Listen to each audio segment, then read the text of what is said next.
He's dying! He's dying! Somebody look that up on WebMD!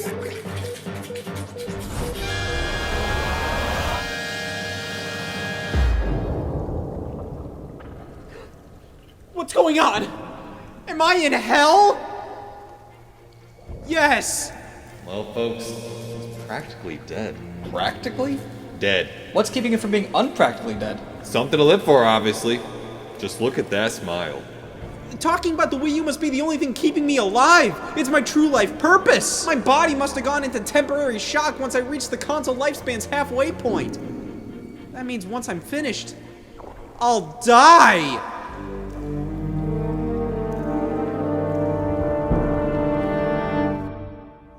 I've been through worse. For Wii U owners, E3 2014 was like our final meal before execution. This was delicious.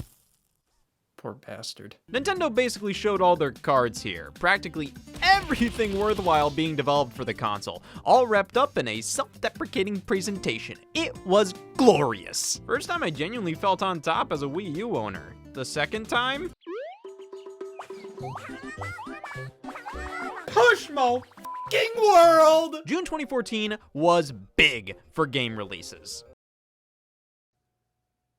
And More! Which is an odd name for Pushmo World, but I'll play their game. More was the Wii U eShop follow-up to 3DS eShop games Pushmo and Crashmo, which, pardon my French, is a tenebijanu. Pushing and pulling blocks to ascend these giant puzzles, it's as simple as it gets.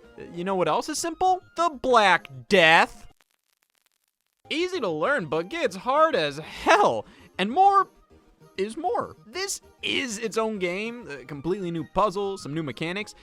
It isn't just an HD version of Pushmo, but that's basically what it is. It's Pushmo on Wii U. Yes, it's a new game, but it looks damn near identical to the 3DS game, and you're just sort of meant to plow through these stages. Nothing's really gonna stick out like, oh damn, remember the apple puzzle? Like, oh man, bring me back. It's just pretty disposable at the end of the day.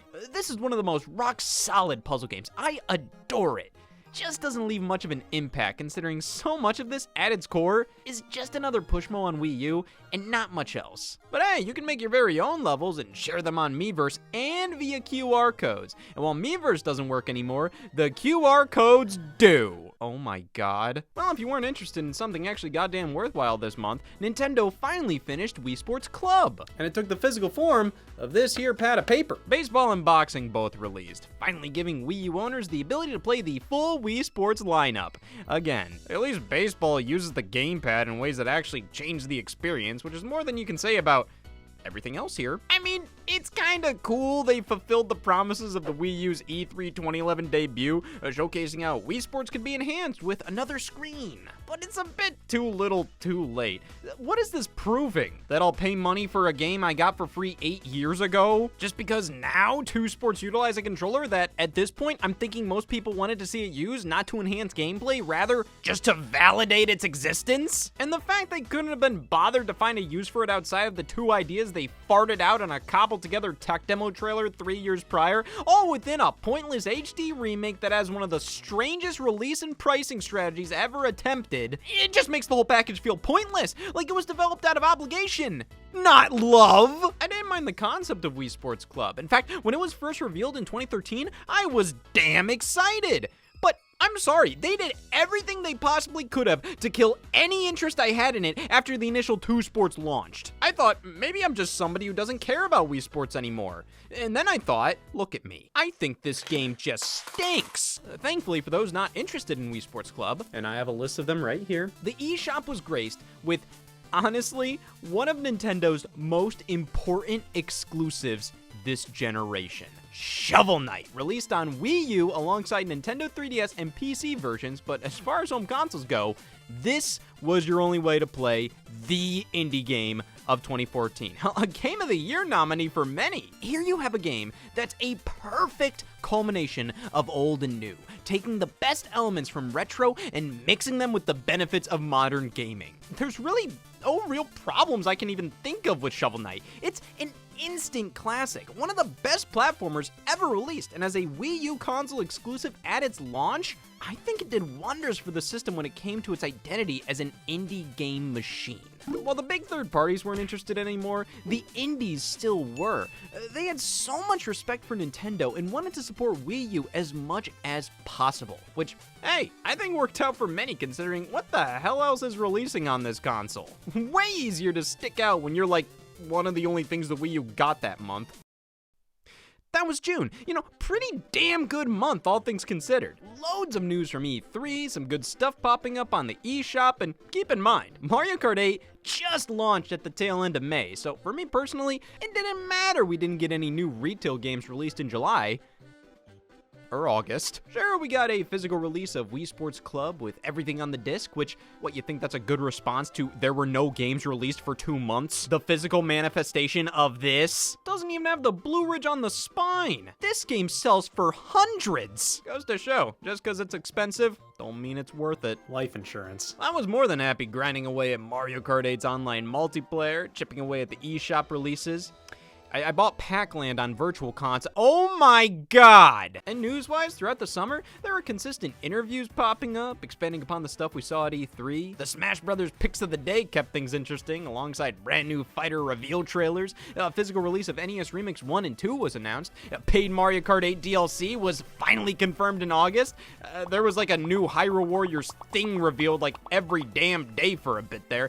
We got a full-blown Nintendo Direct for the game a month prior to launch. There may not have been a ton going on, but it wasn't a total snooze fest. Hey, Smash Brothers alone kept things interesting discussion-wise. Mario Kart was enough to keep me satisfied throughout the summer, and Hyrule Warriors was looking better and better every time they showed it. All built up to its release on September 26th, 2014, which ended a bearable, yet kind of inexcusable game drought. Remember when I mentioned I bought Pac-Land on Virtual Oh my god! That's nearly 20% of the games I talked about this year. As a Wii U owner, I have no games and standards. Well, let's break conventions of the Wii U owner and actually play a video game.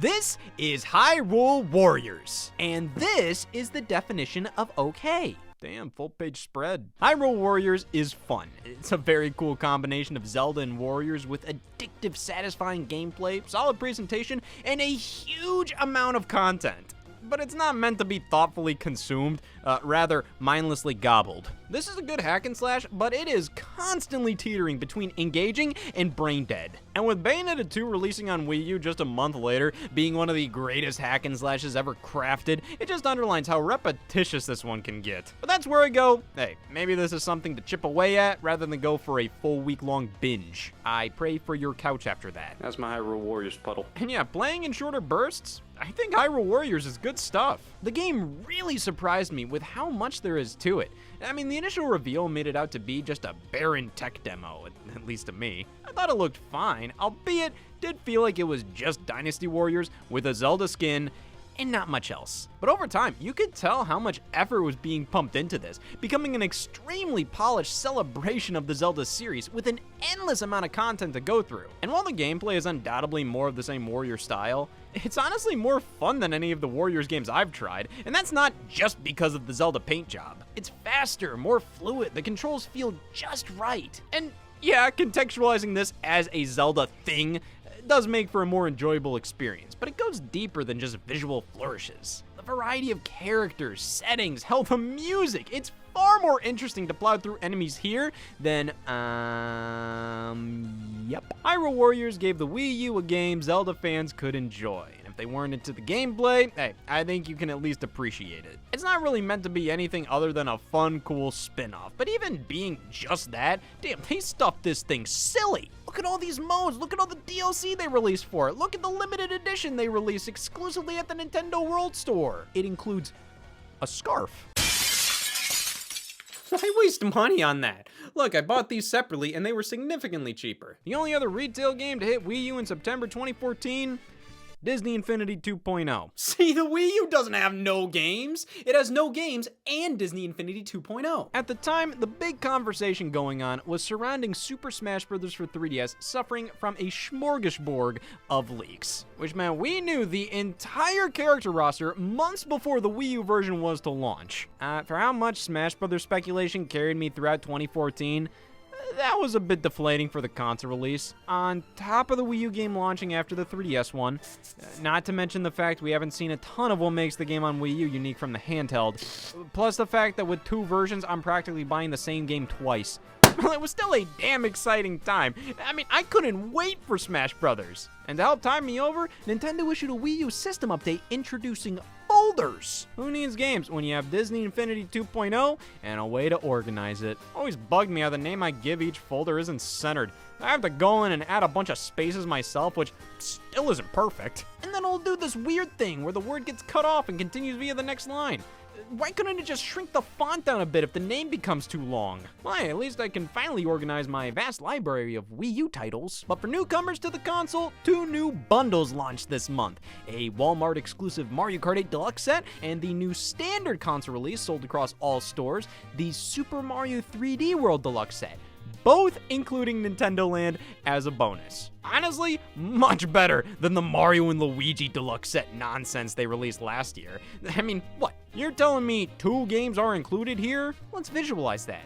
Here are your 2 games. The 3D World Deluxe set was a pretty great value for $2.99, especially bringing Nintendo Land back in the package. And if you were still on the fence about purchasing a Wii U, I think many were definitely persuaded after watching the Bayonetta 2 Direct on September 4th. Oh boy, I'm ready for the Sex Switch game! Launching 1 month later on October 24th, Bayonetta 2 finally launched, alongside Bayonetta 1 as an included bonus. Back then, with the lack of releases and just how time flies so much faster these days, I felt like we had to wait an eternity for this game. When in reality, took 2 years. Ooh. Looking back, that ain't bad at all. And with Bayonetta 2 becoming one of the highest rated games of 2014, a Game of the Year nominee, and quite possibly the greatest hack and slash game, action game in general of all time, I'd say it was more than worth the wait. This game is absolutely incredible and checked so many important boxes for the Wii U. An M-rated, hardcore, visually stunning masterpiece you couldn't get anywhere else. Problem was, it's Bayonetta 2. The first game, while well received, didn't light sales charts on fire. So you take a niche sequel and put it on a niche platform and, what? You're expecting PS4 owners to give a damn? Not even like this is a completely new experience. Bayonetta 2 is better than 1, but still. So this game was never really gonna help Wii U sales all too much. But I'm pretty sure Nintendo was aware of that. They didn't fund and publish Bayonetta 2 to reap the rewards.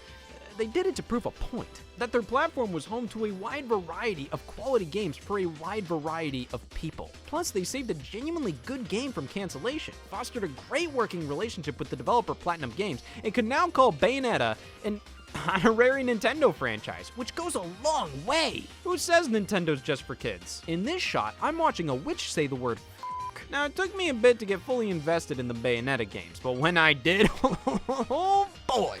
Literally every fight in this game has the intensity and design of most games' final bosses. It doesn't feel like the limitations of other games apply to this one. Literally anything can happen at any moment, and for this all to be running so smoothly and looking so good on a device that has problems loading a fucking JPEG, it just makes this game 10 times more amazing! Bayonetta 2's gameplay is so richly deep and technical, but it's only as much as you want it to be. You can just button mash your way through. You're gonna get mocked, but hey, you can do it. But the more you learn the game and its limitless combos to perform, the more engaging it is. And I think that's the mark of a perfectly designed video game. Bayonetta 2, it's a masterpiece. You can tell how grateful the developers were to be able to make the game they wanted to make. How this feels like they treated it like it was the last one they were ever gonna work on. And if it wasn't for the Wii U, none of this would have been possible. We would have never gotten the word f*** said in front of a Nintendo fan. And the fact Bayonetta 1 comes bundled in for free, I mean, that's incredible. That's 2 amazing games released in October. Lord knows we need them. Skylanders Trap Team, Just Dance 2015, Pac-Man and the Ghostly Adventures 2, The Voice I Want You. Not only is this lineup pitiful, it has the audacity to rhyme. Thankfully, the Smash Bros. News more than made up for that. We got the Super Smash Bros. For Wii U 50-fact extravaganza detailing every little thing that set the game apart from the 3DS version, which launched earlier in October. All sorts of exclusive modes. Mewtwo was coming later as DLC. November couldn't come soon enough. Where the is December? November 21st. Big day for Nintendo fans everywhere. Not only did we get Pokemon Omega Ruby and Alpha Sapphire over on the 3DS, but Super Smash Bros. For Wii U as well, alongside all the other crap that comes with it. The GameCube controller adapter, GameCube controllers, the special edition bundle of those 2 items, plus the game, GameCube-like controllers that plug into your Wii Remote, and the first 12 amiibo figures with accessories for all those as well. Can you believe I've already been playing this game for a month? And I think that's where Smash for Wii U fell a bit flat for me. And not because it wasn't a phenomenal game, no, it was sublime. But because these 2 versions have the same character lineup, gameplay, mechanics, style, many of the same modes and stages and music and collectibles, after you play Smash for 3DS, Smash for Wii U doesn't feel like a brand new Smash Brothers. It just feels like the replacement for the 3DS game. Which, to be honest, that just makes my love for this game seem oddly mechanical. Like, Smash Wii U gets down to business. No cool cutscene, story mode, no real character. What is there to fall in love with here outside of this just being a good new Smash Brothers? Like, everything runs, looks, and plays great. Character roster's bigger than ever before. But outside of that, Stage Builder seemed awesome, being able to draw stages with the gamepad. But it's like they just stopped there because drawing whatever you want can bring limitless possibilities. Here's 4 items, f*** off. Classic mode is a confusing mess, way worse than the 3DS versions. In fact, a lot of stuff was actually better in that game. I think the stage lineup is stronger on the handheld. The exclusive mode Smash Run is good fun, but what does Smash Wii U say to that? Here are some of my stages. Smashville, and Town and City, Mario Circuit, Flat Zone X, Big Battlefield, Pac-Land. Oh, and this is my exclusive mode. The Smash Tour gets a lot of hate. A Smash Brothers Party board game mode. It can be fun, but it mostly just feels like random bullshit half the time. Much like 8-player Smash. It's like, cool, we could do it here, but Jesus. Don't get me wrong, I do love this game. But when I say that love is mechanical, it's because it's like this game is going through the motions. Like, most of these modes are obligations you need to do because it's a Smash game, and most of the new stuff it tries sucks. But listen, this is just me being hypercritical of a game I pumped hundreds of hours into. And for good reason. I mean, Super Smash Bros. For Wii U was the ultimate Smash Bros. Game. At its release. The gameplay was tightened and sped up from Brawl and felt like a great balance that both casual and hardcore players could enjoy. The online play, I honestly didn't have many problems with. Yeah, it wasn't perfect, but it was reliable enough for me to hop on every night and play for an hour or so. While many of the single-player offerings were definitely flawed and a bit overdone at that point, especially considering I just went through so much of this a month prior with the 3DS version. I mean, I still went through it all. I'm a sucker for collecting every little doodad in these games. And of course, as a multiplayer game, there aren't many others that do it better than Smash Brothers. And Super Smash Brothers for Wii U was a damn good Smash Brothers. It just didn't hit as hard as previous or hell future entries. I mean, you split it up into 2 separate games, with one launching later, which I think it's impressive as hell they developed these both simultaneously, but it does make me wonder how much more impressive Smash Wii U would have been if this was their sole focus. Because the leap from Brawl, it's there, but not really all too monumental. Like, there's more stages in general than that game, but brand new stages? Yeah, there's not as many. Hell, calling a handful of these new stages is a stretch. But combining the stage count with the 3DS version, and damn, the scope of this project is insane. But the scope of the games by themselves, I mean, they suffice. And that's Super Smash Bros. For Wii U at the end of the day. A Smash Brothers that sufficed. It did its job. It was a great game that I played endlessly. Until that ended. But when I look back at this game, there's not much about it in particular that I love. The mere fact it was a new Smash Bros. For Wii U was why I loved it. And now this name makes a whole lot more sense. It's Super Smash Bros. For Wii U. That's it. That's what it is. Buy it. And the game just doesn't really go much further than that. Most people opted to just pick up the 3DS game to get their Smash fix, which left this one as the lowest selling entry in the franchise. And that's a shame, because that's not Smash for Wii U's fault, but I also don't think it pushed enough boundaries to warrant more people buying a whole-ass Wii U to play it. Especially when you can experience most of it on 3DS for a hell of a lot cheaper. But for those of us who make poor financial choices, this was still a fantastic Super Smash Bros. Experience. And the memories I have of this game, especially awaiting its release, I will cherish forever. These are those memories. Who the fuck is that? Right alongside Smash Bros., we got the GameCube controller and adapter, which only work with Smash Bros. Great! It's not like we got months of misinformation on that fact, or the back of the box here says this adapter is for specially designed game. Zzz. There's really no reason why this shouldn't work elsewhere. At the very least, how about while playing Wii games that support the GameCube controller? Like, come on! Can't even use it to boot up Smash. You still gotta select the game with a separate controller. Still, I kept this thing plugged into my Wii U for ages. As much as the gamepad and Pro Controller work well for Smash, there was something special about playing it this way. It just felt right. But you know what I love even more than the feel of the GameCube controller adapter? Severe supply issue. Oh my, this is the greatest goddamn product ever made. The GameCube controller adapter experienced severe supply issues for a bit there. Not the special GameCube controller they released. Yeah, thank God I could buy those. To not use them, like, you need the adapter. I guess they produced more of the controllers because you may be buying a ton for local multiplayer, and these are just flat out GameCube controllers.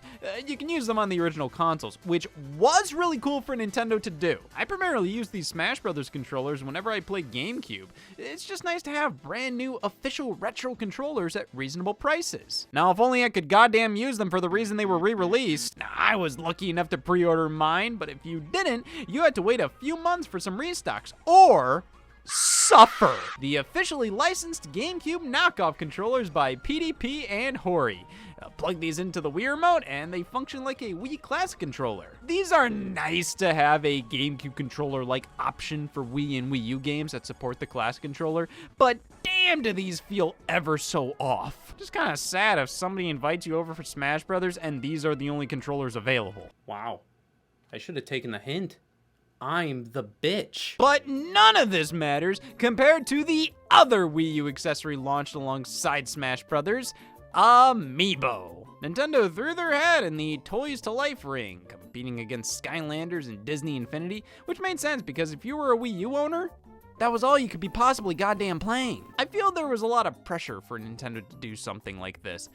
I mean, for starters, that NFC reader on the Wii U gamepad wasn't doing a damn thing. Like, man, use it or lose it. Could have been a cup holder. And with Nintendo's IP feeling ripe for figurines that could interact with certain video games, after the booming popularity of Skylanders, I think many investors went, come on! So, here we have it, Amiibo. Right now at launch, they only work with Wii U and are supported by just a few games. Smash Bros. Has the most extensive Amiibo support, where you can train your figure, level it up, and bring it over to a different console. Hyrule Warriors received an update where you get special items for scanning them. Mario Kart 8 gives you some character-themed racing suits for your Mii. This is Amiibo support for the sake of Amiibo support. I know Nintendo was trying to avoid locking substantial content behind a paywall with these things, but some of this just makes me ask, what's the point? Oh, Amiibo were a success! I think people just really enjoyed collecting a line of cool Nintendo figures, and its relationship with Wii U didn't mean anything at the end of the day, but hey, good for the Wii U. Let's just let it have this one. It's gonna need it. Yes, earlier in November, the final game in the Sonic on Wii U exclusivity contract released. Signature is just a bunch of smeared mud. Sonic Boom, Rise of Lyric. That's not mud. Okay, so with this being a tie-in with the Sonic Boom TV show that debuted that exact month, it's fair to say this falls more in line with cruddy licensed kids games than a for realsies mainline Sonic game. But looking at the history of this project, it's apparent that initially, the scope was far greater than that. Like, this was meant to be taken seriously. Used the CryEngine and was meant to be this epic 4-player co-op adventure game with gorgeous open environments and an origin story for Sonic, all designed for the latest and greatest home consoles. and then it had to conform to the Sonic Boom franchise, become a Wii U exclusive, which the CryEngine was not designed for, and coincide with the premiere of the TV show, which meant this was extremely rushed. Damn. That's great. I was expecting a 30. What we have here is one of the biggest disasters in gaming history, the game that ruined Sonic's reputation. Again. And it could only be found on Wii U. Listen, Rise of Lyric is a glitchy, buggy, unpolished mess. But even if it had more time in the oven, the core game here just isn't very good. It's meant to be a simple, boring action-adventure game for kids. There's not much going for this one here. But this was one of our very few third-party Wii U exclusives. Embrace it. Just for me? I think that Sonic exclusivity contract for Wii U helped absolutely nobody. Nintendo got 3 pretty garbage Sonic games on their platform, Sega nearly killed the whole damn franchise, and I'm holding literal human shit. Like, don't worry, because Watch Dogs came out on Wii U this month. Yeah, that about sums it up. Coming in 6 months after everybody said, who gives a fuck? Who gives a fuck? We got what ended up being the last AAA hardcore third-party game on Wii U. You know, it was a nice sentiment to put this game on Wii U, even if the end product runs like ass. Like, my god, it's worse than the PS3 and 360 versions. But I mean, this was the closest we got to a Grand Theft Auto on the platform, so that's something. But Watch Dogs always sounded like a match made in heaven for this console. Like, oh, you can hack things with a smart device? With the gamepad, imagine the possibilities. My childlike whimsy and imagination died years ago. To be fair, the hacking in Watch Dogs boils down to pressing a button when the game tells you to. There's not really much they would have or could have done in a Wii U version without straight up changing the core game design. So, the gamepad is just a map screen, a completely optional one at that, which makes Watch Dogs for Wii U Watch Dogs for those who only own a Wii U. There's no other reason to pay attention to this port. It's perfectly fine for what it is, but what it is a whole bunch of lost potential that released months after anybody gave a damn, missing loads of features, and all for full price when the other better versions were already discounted at this point. You know what? Forget this game. Remember when I said this was the last AAA hardcore third-party game on Wii U? I lied. November was the most packed month of 2014 for the console. There were 6 games released. But we also got the first wave of Mario Kart 8's paid downloadable content. Wow! Who would have thought humanity's greatest achievement was going to be this? For Nintendo fans, that's great. For humans, Oh my god. say what you will about Nintendo this generation, God knows I have, but their DLC output was extremely strong. Some of the highest quality stuff of its kind. And with Mario Kart 8's DLC, some of this is better than the base game. And the price, like 8 new tracks, 3 new characters, 4 new vehicles for $7.99. Or, if you bought the Wave 1 and 2 bundle, it was only $11.99. 12 bones for 16 new tracks. That's adding half the tracks we got in the game already. And just look at these. These are amazing. Lots of super cool crossover content with other Nintendo franchises. Here we got Zelda, but also F-Zero and Excitebike, with Animal Crossing being the focus of Wave 2 launching in spring 2015. But in addition, we got some great classic tracks returning, a couple brand new original ones. This really breathed new life into Mario Kart 8 for me, and some of my best memories with the game are because of this DLC right here. And I think this, coupled with the launch of Smash Bros., Bayonetta 2, and the state of the rest of the gaming industry at the time, and the Wii U, was looking pretty good. Especially considering what was announced to come in the future. I mean, we got a new Nintendo Direct this month as well, and we saw more of Captain Toad, Kirby and the Rainbow Curse, Xenoblade X, the single-player campaign for Splatoon, a downloadable application to watch Pikmin short movies. That's what the Wii U was missing, huh? And hey man, even them just announcing that Duck Hunt from the NES was getting re-released on Virtual Console, it showed this higher level of care Nintendo was putting into the console at the time. Like, they didn't need to do that. Sure, there wasn't a huge quantity of content for it, but damn it, there was quality. And even their holiday commercial this year was tolerable. What? Just a dad making bets with his kids playing Mario Kart on Christmas. Nothing groundbreaking, but a perfectly serviceable ad. Even got some high marks as one of the best commercials that season. A decent Wii U ad? I don't know if I can handle that. Do my eyes deceive me? It's more likely I'm just going blind. December rounded out the year nicely with the release of Captain Toad Treasure Tracker on the 5th, and what a perfect little experience. I mean, I love it as a standalone game, a companion title to Mario 3D World. In fact, I think it looks better than 3D World. I love its ideas, its quick pick up and play nature, the fact it was only $40, and how it came out just 2 weeks after Smash Wii U. Like, talk about a palate cleanser. I love Smash Brothers, but this is definitely far more relaxing and original. Like, this is one of the few games Nintendo pumped out on Wii U so far that, well, based on previous works and is part of the Mario franchise, it's definitely doing its own thing and isn't just an iterative sequel. This is sort of another Luigi's Mansion in that sense, giving a Mario character their own game with a unique genre and playstyle. And it works so damn well here. There ain't much wrong with Captain Toad. Now, it isn't gonna blow your mind. It's meant to be a smaller experience. That's okay. I love how simple and straightforward this game is. From the menu system to the levels and the concept itself. You are Captain Toad, you can't jump. Nab the collectibles, finish the stage. That's it. Makes for a game anybody can enjoy. This may not be something you buy a Wii U for. To be fair, I don't think anything is that. I got duped. But this is for sure a great side game to pick up, right alongside NES Remix Pack, which launched the same day. It's just a physical release of NES Remix 1 and 2. You'd think it would be both games combined into one, but no, you just select which one you want to play. Boo. Ultimate NES Remix also came out that same day on 3DS. You know, the system they claimed wasn't powerful enough to display the epic filters of NES Remix on Wii U. But that's more so a best of compilation of both games. But I kind of like this better. Playing these games on a handheld just feels good. Regardless, it's nice to have a physical copy here. And on the same day as these, plus the Game Awards 2014. Wow.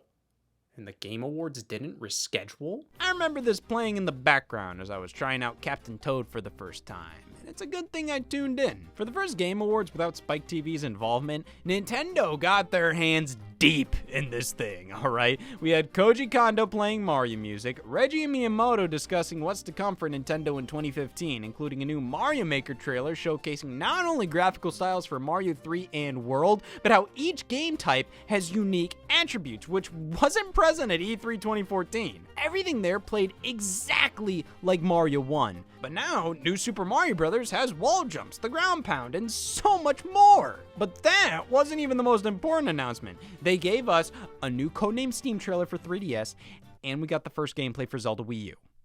Guess which is the most important? Depends on your taste. Zelda Wii U was undeniably looking a bit rough. I mean, it was amazing to see it, but they were showing it off like this for a reason. They're not looking at the ground and kicking it like, oh gosh, we don't want to show you direct feed footage because we like being a tease. Not because the game probably looked like ass, but was still cool as hell. I mean, yeah, it looked rough, but it also looked ambitious and quite beautiful at times. And they said it and Star Fox for Wii U were launching within the next year.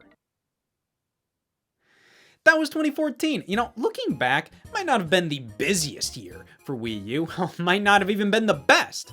But I think it was the most rewarding year to be an owner of the console. Not a lot of games released whatsoever, but the ones that did, I mean, they were the reasons many bought this godforsaken thing to begin with. And on top of that, the two biggest games were huge multiplayer releases and evergreen titles. It wasn't like these came out and that was that. Now, there was always a conversation surrounding Smash Brothers. There were always people playing Mario Kart Online. And both of these games got consistent updates and DLC. So with these two out there, the Wii U platform felt so much more alive this year. Couple that with the quality of the other games Nintendo released and the announcements of what was to come in 2015, and it was actually tolerable being a Wii U owner in 2014. Now, that boils down to going from a 9 to a 4, but still. Yes, the game drops were worse than ever before. Sure, third-party support was practically non-existent outside of LEGO games, Toys to Life, licensed kids titles, Watch Dogs, and Sonic Boom.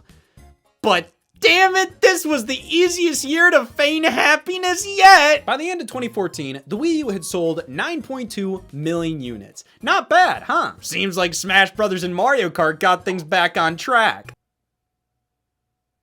Nobody told me the word track actually meant it's bullshit.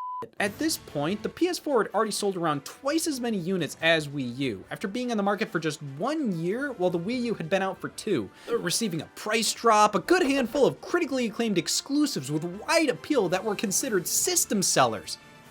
And things still weren't working out! You had 2 of your biggest game franchises released this year, and that's the best the Wii U could do? We had a bundle with 2 games included for $300! We had so much good press! What more could people want?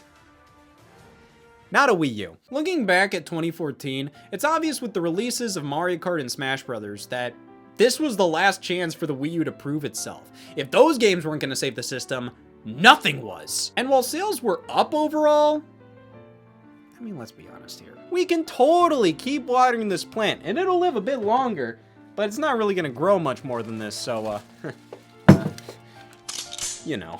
This was the final nail in the Wii U's coffin. You can tell this was where Nintendo truly started to shift their focus onto the next thing. But as a Nintendo fan, I didn't think that at all. I saw this huge lineup of games heading my way in 2015, headlined by, nope, whoops, oh god. Well, what Nintendo games did we all publish on the Wii U in 2015? So who are we to judge? We kicked off January 2015 with a bang! Holy plus a Nintendo Direct. This presentation was mostly focused on the announcement of the new Nintendo 3DS XL for North America. But hey, Wii U owners, don't worry! Don't tell me what to do. The first major announcement was for Wii games on Wii U.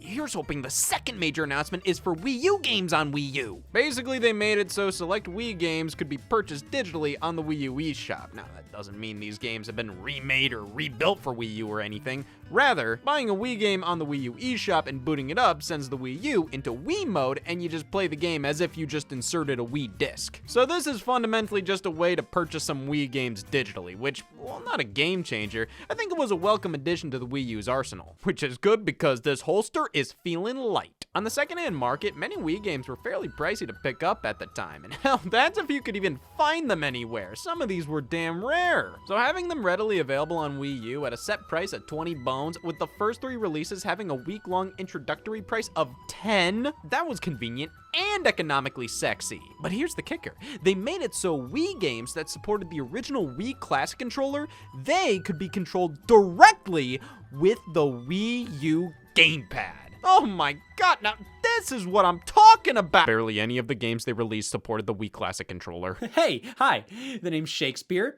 This is my latest invention. I call it a tragedy. What a damn shame. I mean, imagine if they re-released Mario Kart Wii, Sonic Colors, Tatsunoko vs. Capcom, GoldenEye 007, Smash Brothers Brawl. All of these games supported the classic controller. It would have been a dream to play them on the gamepad lying in bed. But nope! We got what we got, and while I could be thankful for that, looky here, Resident Evil 4 Wii Edition supports the Wii Classic controller. That's nice. It was put on the Wii U eShop in early 2016. That's nicer. It doesn't work with the gamepad for some reason. What the f is nice anyways? Hell, the release schedule in general for these things was all over the place. After the first 3 came out, all in January, each 1 week after the last, we didn't get another until July. All while different regions would get games more consistently, or they would get one game while we would get it months, sometimes years later or earlier. New Super Mario Bros. Wii released in Europe and Japan, but never North America. Resident Evil The Umbrella Chronicles released in North America and Japan, never Europe. Rayman Raving Rabbids was the final release in July 2017. Who the f was gonna buy that? Hello, my name is Who the f. These releases, while oftentimes considered virtual console games, on the eShop they lumped them right there with the other systems. They aren't classified as such. I think to officially be virtual console, they have to genuinely be a virtual version of that console, i.e., emulation. These Wii games on Wii U don't have any of those save state features or nothing, and the gamepad functionality only works in very specific scenarios, which is weird because the gamepad doesn't work if you play the disc version of these games. I guess booting these games directly via the Wii U menu, Nintendo was able to program in some loophole, fooling the game into thinking this is a classic controller and doing that with the disc version. Oh gosh, I mean, damn. Holy what are you expecting Nintendo to do? Something? That's too much work for them. They're too busy never releasing New Super Mario Bros. Wii on the Wii U eShop in North America. Alright, as baffling as some of the nonsense surrounding this initiative was, I was definitely happy these games were being made available digitally. And I mean, come on, you can't beat Mario Galaxy 2, Punch-Out, and Metroid Prime Trilogy at $10 a pop. I don't know. Could have been 9. The January Nintendo Direct showed off more of Splatoon, Xenoblade X, and Kirby and the Rainbow Curse, the latter of which primarily focused on what amiibo do in the game. Guess what they do? You're right! Bill Trennan introduced this segment by saying, there's plenty to do with amiibo in Kirby and the Rainbow Curse. I want to know what this man's definition of plenty is. Is this plenty of food for a family of 4? You can use 3 amiibo figures to get awesome power-ups once a day, like 2 extra bars of health. Oh, it's all making sense now. Damn, this is when they really started to push amiibo. I mean, it's the whole core of the Mario Party 10 segment. A brand new line of Mario amiibo are releasing with the game in March.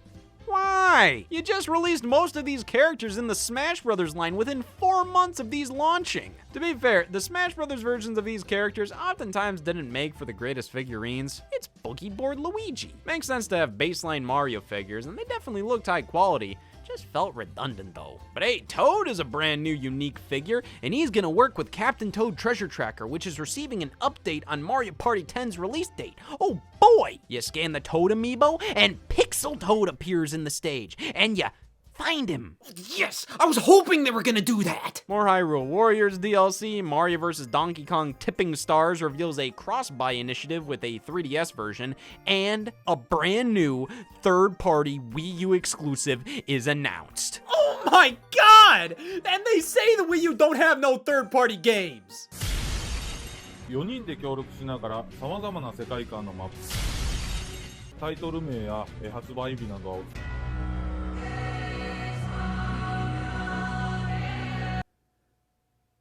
They'd be right. Moving into February, Kirby and the Rainbow Curse was our first major release of 2015, launching at only $40.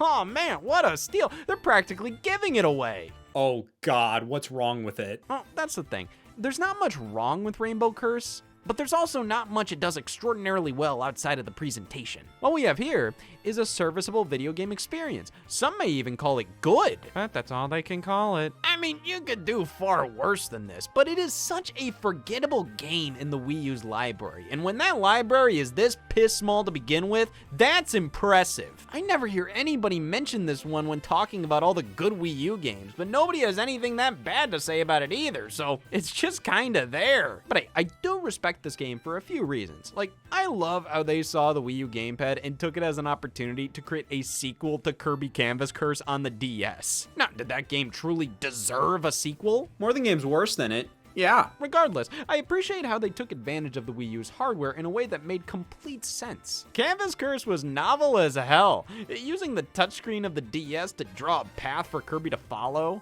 it made for an incredibly unique experience at the time. So returning to this setup on Wii U was really cool to see.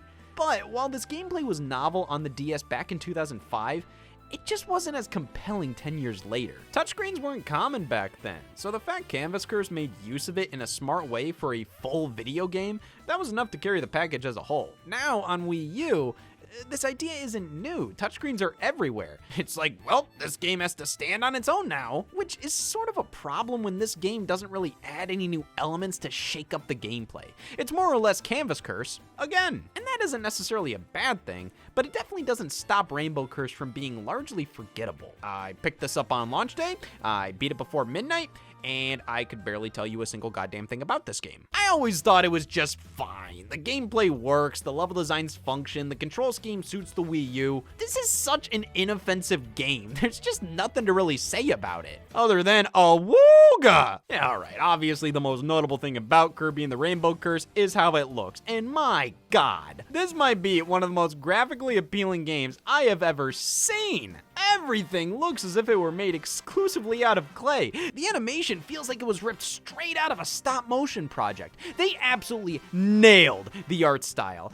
I couldn't imagine how it could possibly look any better. Well, actually, maybe if I could fucking see it. All right, this isn't a deal breaker or anything, but it is most definitely a buzzkill. I mean, you have this incredible art style with its appeal rooted in seeing very fine details, little imperfections, fingerprints in the clay, and you're viewing 90% of it on a screen that can barely display the color red. You get the gist of the graphics down here on the gamepad, but every time I peek up at the TV, I kind of get depressed, like, damn, this is what the game actually looks like? And the way the game plays, you pretty much gotta be entirely focused down here. But there is a loophole, see? Kirby and the Rainbow Curse offers multiplayer where 3 of your closest friends can join the game as Waddle Dee, controlling them like a traditional side-scroller.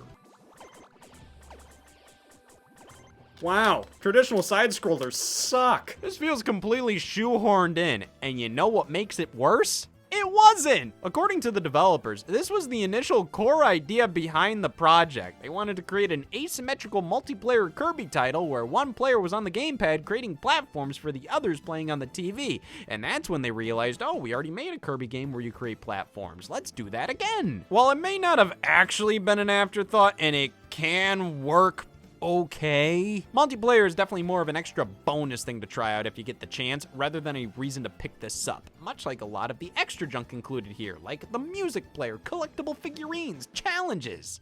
Okay, you know, for a $40 release, I think Rainbow Curse has more than enough to it, even if the main game itself is rather short. Listen, I don't dislike this.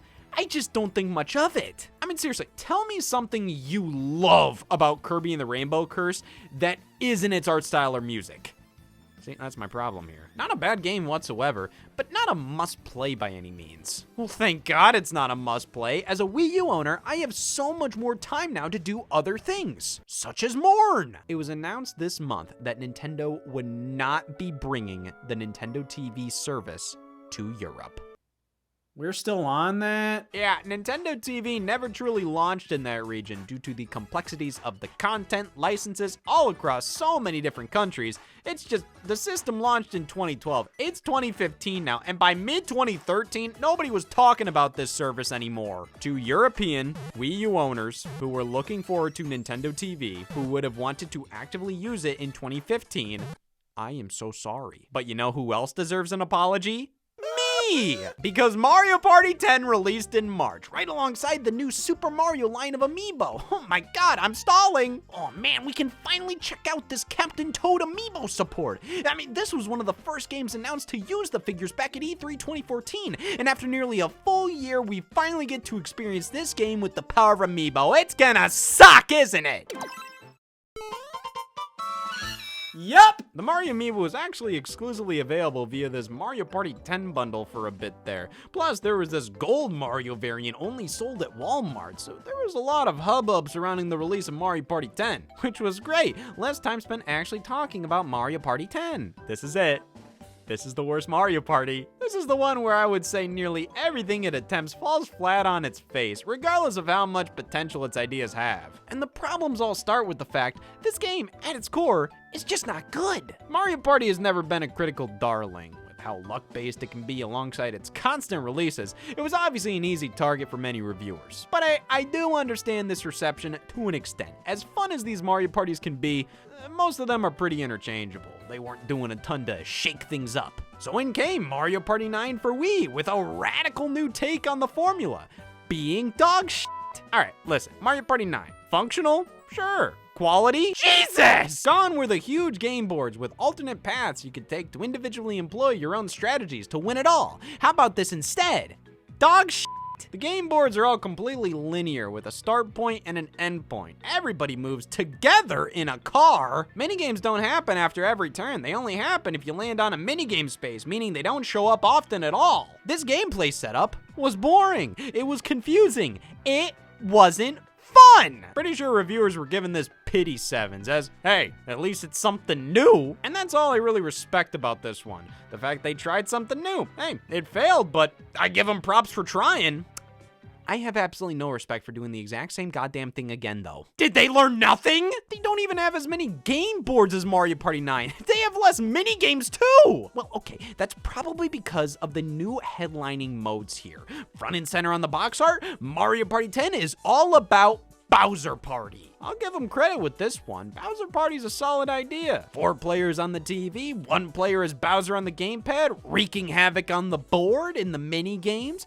This concept takes excellent advantage of the Wii U's controller while making total sense within the Mario Party series. However, Bowser Party's biggest flaw is they don't do enough with it. Only 3 of the 5 boards are playable in the mode, and there are only 10 mini games within it. It makes for an incredibly shallow experience, one where within an hour of playing, you've seen everything. There's nothing else to do. They have a few areas on the boards where the gamepad player can draw on the screen to try and fool the others, but there's only so much you can do with this. Like, what? You either lie or you don't. Who cares? And these sections are few and far between in an already extremely limited batch of content. Plus, the minigames here aren't anything special. They sound cool as hell. I mean, you get to play as Bowser. But in practice, these really aren't any different from the standard 1 versus 3 minigames in any other Mario Party. It's just, there's so much you could have done with this concept. And they did the bare minimum here, making Bowser Party a distraction at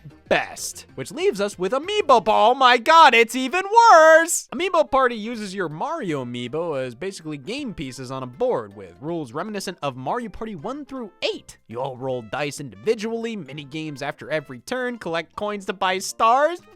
Wow! Who knew life didn't have to suck? It is a bit frustrating how this proves they could have done this setup throughout the rest of the game, yet decided to lock it behind Amiibo figures sold separately, but I can't deny. It's comforting to have something remotely resembling good Mario Party gameplay somewhere in this product. Plus, there's this feature here where you can customize the board you play on by mixing and matching different quadrants based on the characters, each one having their own special thing going on, and that's pretty awesome! But who the hell cares when your game board is a goddamn square? Why is this board so tiny with no alternate paths? You're just circling around it the whole game. This isn't fun! And the way you roll dice in this mode, tapping your Amiibo to the gamepad every single time?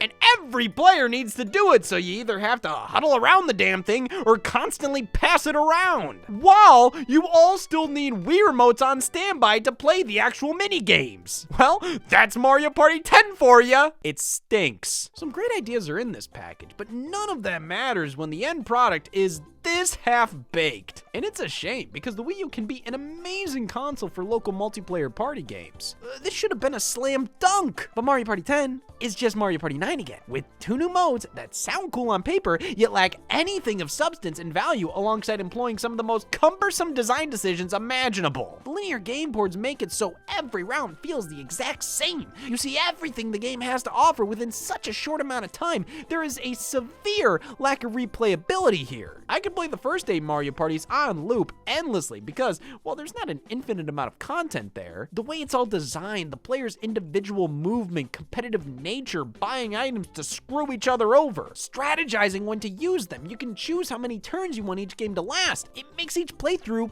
unique. In Mario Party 10, you keep rolling dice till the game is over.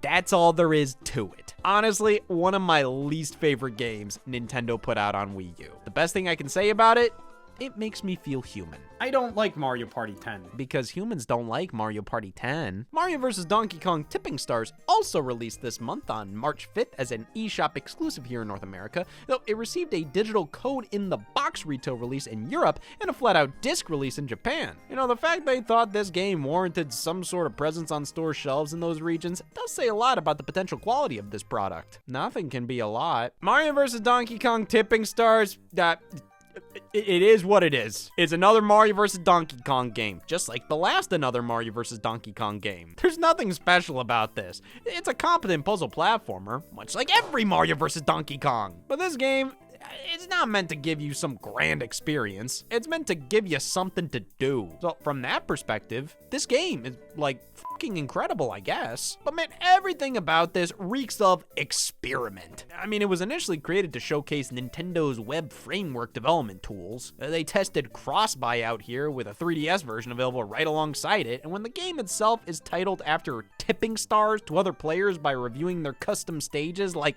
this game's main gimmick is rating levels. It just goes to show, this is one of the least substantial games Nintendo's ever released. Look at these cutscenes. How did they consider this retail worthy in Japan? For $20, I think you could have done a hell of a lot better. I mean, this was more expensive than the NES Remix games. Sure, with this, you get the 3DS version free of charge, but is that really a huge selling point? Cross-buy was a big request for Nintendo to implement with eShop purchases at the time, but people wanted that across the board for all games that released on both Wii U and 3DS, specifically Virtual Console titles. Not just one single Mario vs. Donkey Kong nobody gave a damn about. Man, March has been jam-packed with content for people who don't give a shit about their standards. Maybe we ought to rev up some news articles to get everybody talking about Wii U again.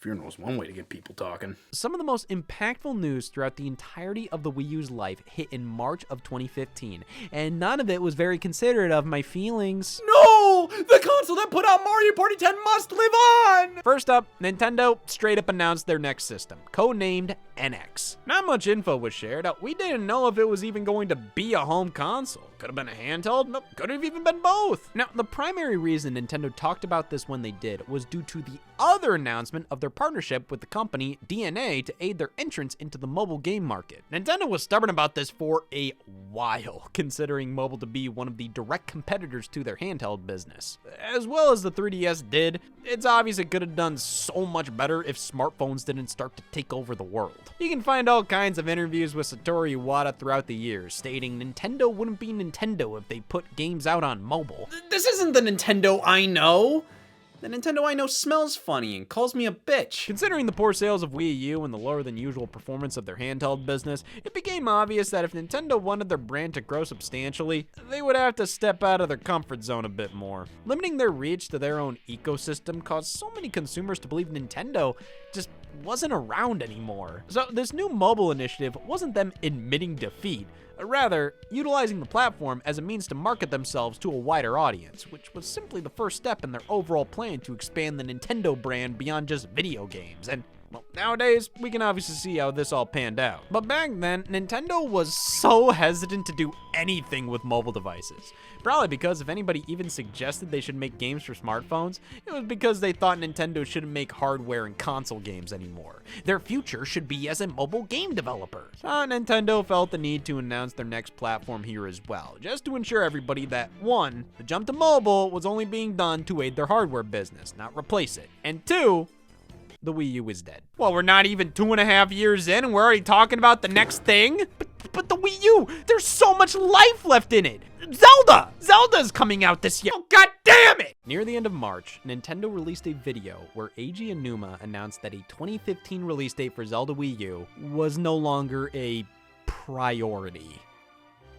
But there's still a chance. With how ambitious the game was shaping up to be, the developers had more and more ideas popping up they wanted to implement, and instead of crunching or scrapping content to meet a deadline, they decided to prioritize creating the ultimate Zelda game instead. Now, obviously, in hindsight, I think they made the right call here. But damn it! I remember trying to find any little loophole with what he was saying here, like, okay, he didn't say the game was delayed. He just said they aren't focusing on releasing this year, which, hey, maybe they'll end up realizing, well, damn, we're farther along than we thought. We can make a 2015 release work. And while he confirmed the game wouldn't be shown at E3 2015, he never said it wouldn't be shown at the April 1st Nintendo Direct announced a few days later. I was always setting myself up for misery. They never said it wouldn't happen here. Well, damn! A Nintendo Direct after all this will surely hit the spot, and on April Fool's Day of all days. But no worries, this Nintendo Direct is no joke. Codename Steam, is already challenging players with the depth of strategy you'd expect. Comedy from is our dead. First thing shown was DLC for Smash Brothers. We already knew Mewtwo was coming, though that's basically all that was promised. We didn't know of any concrete plans for the future, but here, oh, it was all laid out. Mewtwo releasing that month, Lucas returning from Smash Brothers Brawl in June, Mii costumes, more amiibo, and the Smash Brothers Fighter Ballad, an official form anybody could fill out requesting the character of their dreams. This was exhilarating. I mean, not only to see Smash Brothers have a consistent future of updates in front of it, but the idea that your most wanted fighter actually had a shot. That was enough to satisfy my delusions. I cannot understate how much Smash Brothers carried the Wii U throughout its life, so getting a firm confirmation that DLC was on its way, even if it was just characters from previous games, it meant a whole hell of a lot. Because without it, why does it matter? Either way, I'm fucking miserable. Amiibo Tap was announced as a free eShop download launching later that April. Oh, Nintendo's greatest bits? How adorable. Oh, I'm dumb as fuck. This one's pretty simple. You scan any amiibo and you unlock a demo of one of 30 NES and SNES Virtual Console games available for purchase on the eShop. That's it. I guess you can sort of view this as an NES Remix adjacent release. One major difference between this and NES Remix, though, this sucks. I mean, this is just a cobbled together excuse for amiibo support. Come on, guys. I'm already paying $13 a pop for these things, and this is how Nintendo thanks me? The fact these are simply demos of the games, random games no less, that have nothing to do with the amiibo you scan, that's what makes this feel so worthless. Like, at the very least, if you don't want to give away the full games, why not make this like actual NES Remix? Unlock a challenge to complete with each amiibo. I don't know. Just something more than, here's random parts of Super Mario World you can play for 3 minutes. There's no real value to that. So, thanks, Nintendo.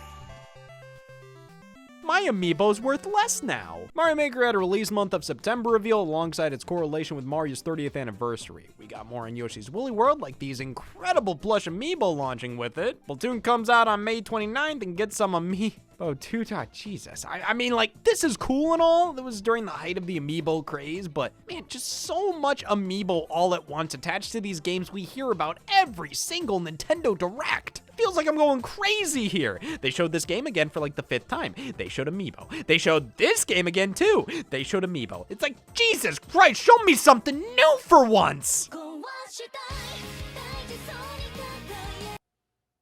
I said new, not confusing. Remember 17 years ago when Nintendo revealed Shin Megami Tensei Cross Fire Emblem was in development for Wii U? Me neither. Here's something completely different. I know it's been over 2 years since we announced it, and you've all been demanding to see this game, and here it is.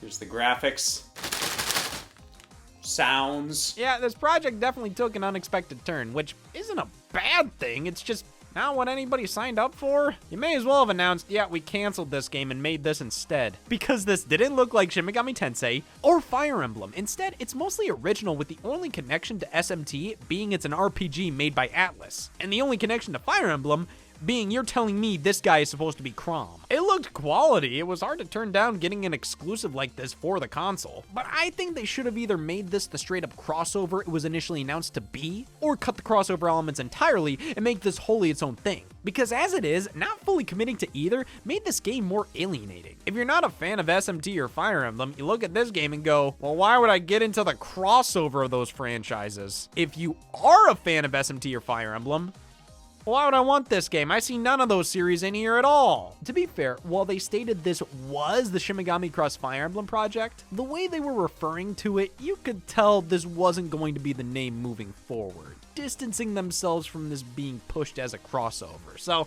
it's best to just look at this as a new Wii U game with a couple connections to those series. And looking at it like that, I gotta say, What the fuck am I looking at? Fatal Frame for Wii U was announced to be getting localized, which was pretty cool. These games were barely leaving Japan at the time, so while its appeal was niche, well, so was the Wii U, so what the hell do you have to lose at this point? Nintendo 64 and Nintendo DS games were finally getting the Virtual Console treatment. Alright, this was announced ages ago, and we got 2 games launching alongside this Direct. yes, the nickname I gave my Wii U years ago now has meaning. Oh, it's cool to finally get these systems. For me, it was unfortunately too little too late. Like, the Wii got N64 Virtual Console on its launch day in 2006. Yet we had to wait 3 years for the Wii U to get basically the exact same games the Wii got, trickled out throughout the next 2 years. There were some interesting releases, like Donkey Kong 64 never appeared on the Wii Virtual Console, but we also didn't get Smash Brothers on Wii U Virtual Console. So in the end, while a select few games were different in the lineups, we got the exact same amount of N64 games released on Wii and Wii U. And when you had to wait until December 2016 to play Mario Kart 64 on your Wii U gamepad, you just gotta ask yourself, what am I waiting for? No, actually, why am I waiting for? N64 games look like ass on Wii U Virtual Console. Visuals are too dark, desaturated, and soft with input lag that makes the games not unplayable or anything, just not as fun to control. I only ever picked up Mario 64 and Ocarina of Time back in the day. While the added features of these games on Wii U Virtual Console were nice, it just wasn't compelling enough to buy more of them. Practically all of these games were already technically playable on Wii U via the Wii Shop channel. Oh, and they looked and played better there. So while I'm happy these games finally came to Wii U, they should have been here since the start. This wasn't exciting. This was bare minimum what I expected from Nintendo. And they delivered even less than that. Ugh, well, at least Nintendo DS Virtual Console is more interesting, which presents a compelling challenge. How can I bitch about this one? DS games on Wii U are strange because I think they actually did a pretty good job with the execution here. Problem is, playing DS games on anything but a DS could just be flat out clunky. I mean, it all makes sense on paper. A Wii U gamepad has everything you need to play DS stuff. Though now, the distance between the top and bottom screens is completely up to you. So you have a game like Yoshi's Island DS, right? Going up and down around the two screens. Here, you just have this little divider. That's what the game was designed with in mind. And the screens are close enough where you can immediately see everything as the action goes from one display to another. On Wii U, what, this? No, I'm not a Wii U owner, I swear, that would be embarrassing. Nah, this was from, trying to lick myself. This just screams to me, hey, you're playing a game not designed for this console. And it just kind of takes me out of it. A fine method to play some of these games, sure. Just one that doesn't feel all too natural. Though I really appreciate having these titles on a TV. They give you loads of screen layouts to choose from. And each game was priced at only 10 bones or less, so don't get me wrong. These were great to have on Wii U.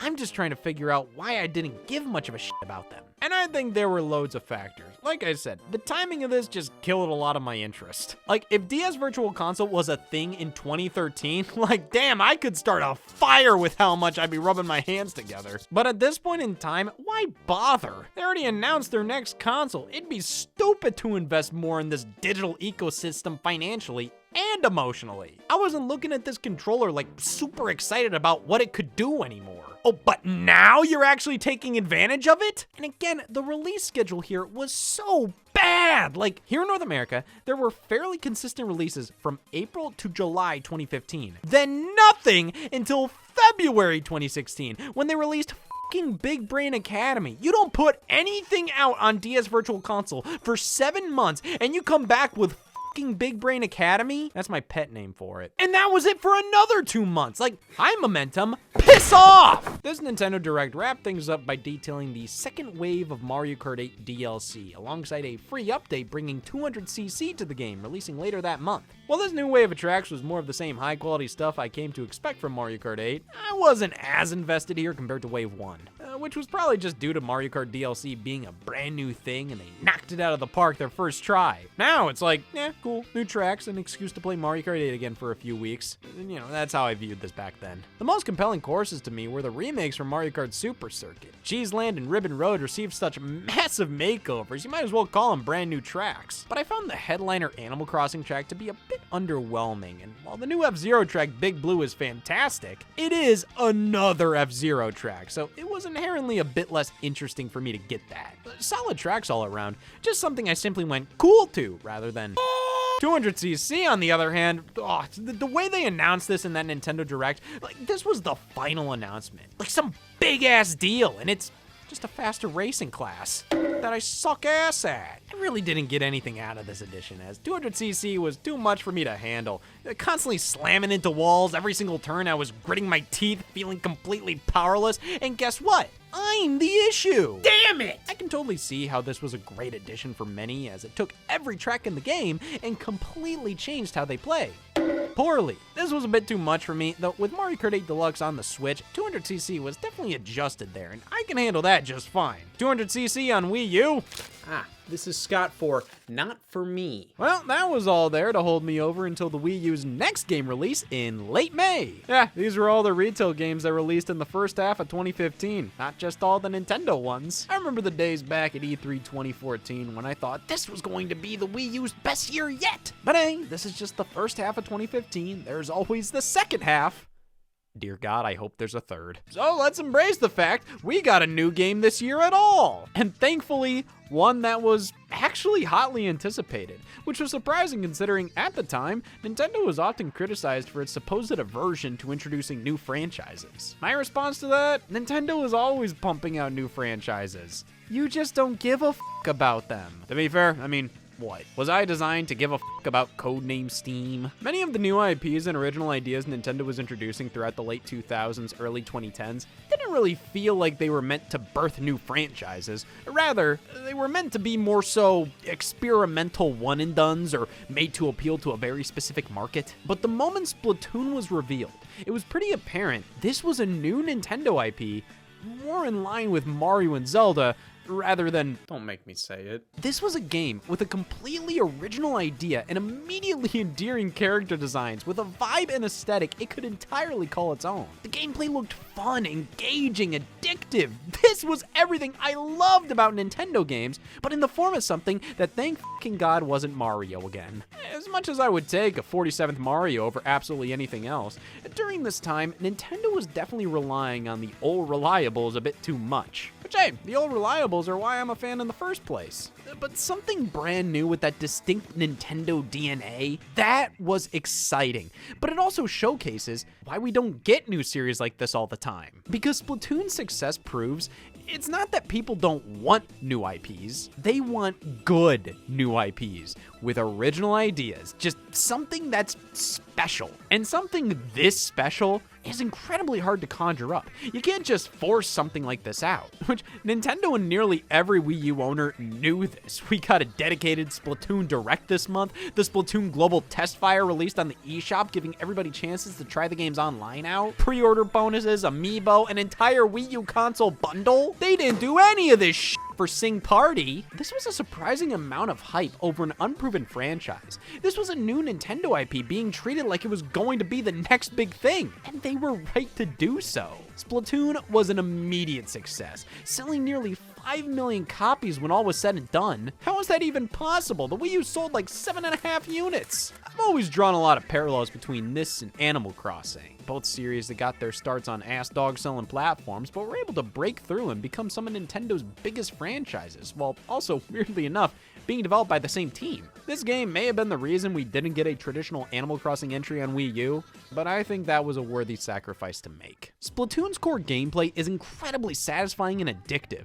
It's immediately understandable, claim the most turf possible with your team's colored ink, yet there's so many layers to the design here. You can barely move in the opposing team's ink, yet can turn into a squid and swim quickly via your own. Plus, that's how you refuel your ink, which encourages you to do so frequently and use this as a tactic. You can hide in the ink can swim up the walls. The way this game is designed is brilliant. Nothing is here just because. Everything plays into each other. You can kill opponents, but you don't get any points for that. Though it's still a viable option to lead your team to victory because it's all about shooting ink all over the place. That's what you gotta do. It's not about getting kills, but it's good to do so you can keep shooting ink all over the place. And just the mere act of shooting and swimming through the ink, the control, the fluidity, the sound design, animations, it all comes together to create something unique, engaging, good even. Hell, even the gamepad is used well here. You have the map showing off the ink colors in real time, plus you can tap on any of your teammates to jump over to them. Honestly, works great. It's not intrusive, and I'd argue the game is better off with this controller than without. The gyroscope here is used for aiming, which was controversial at the time, but Splatoon helped push this as a viable form of control. When used in tandem with dual analog sticks, you can aim so quickly with precision rivaled only by mouse and keyboard. And with the game focusing on splatting ink everywhere,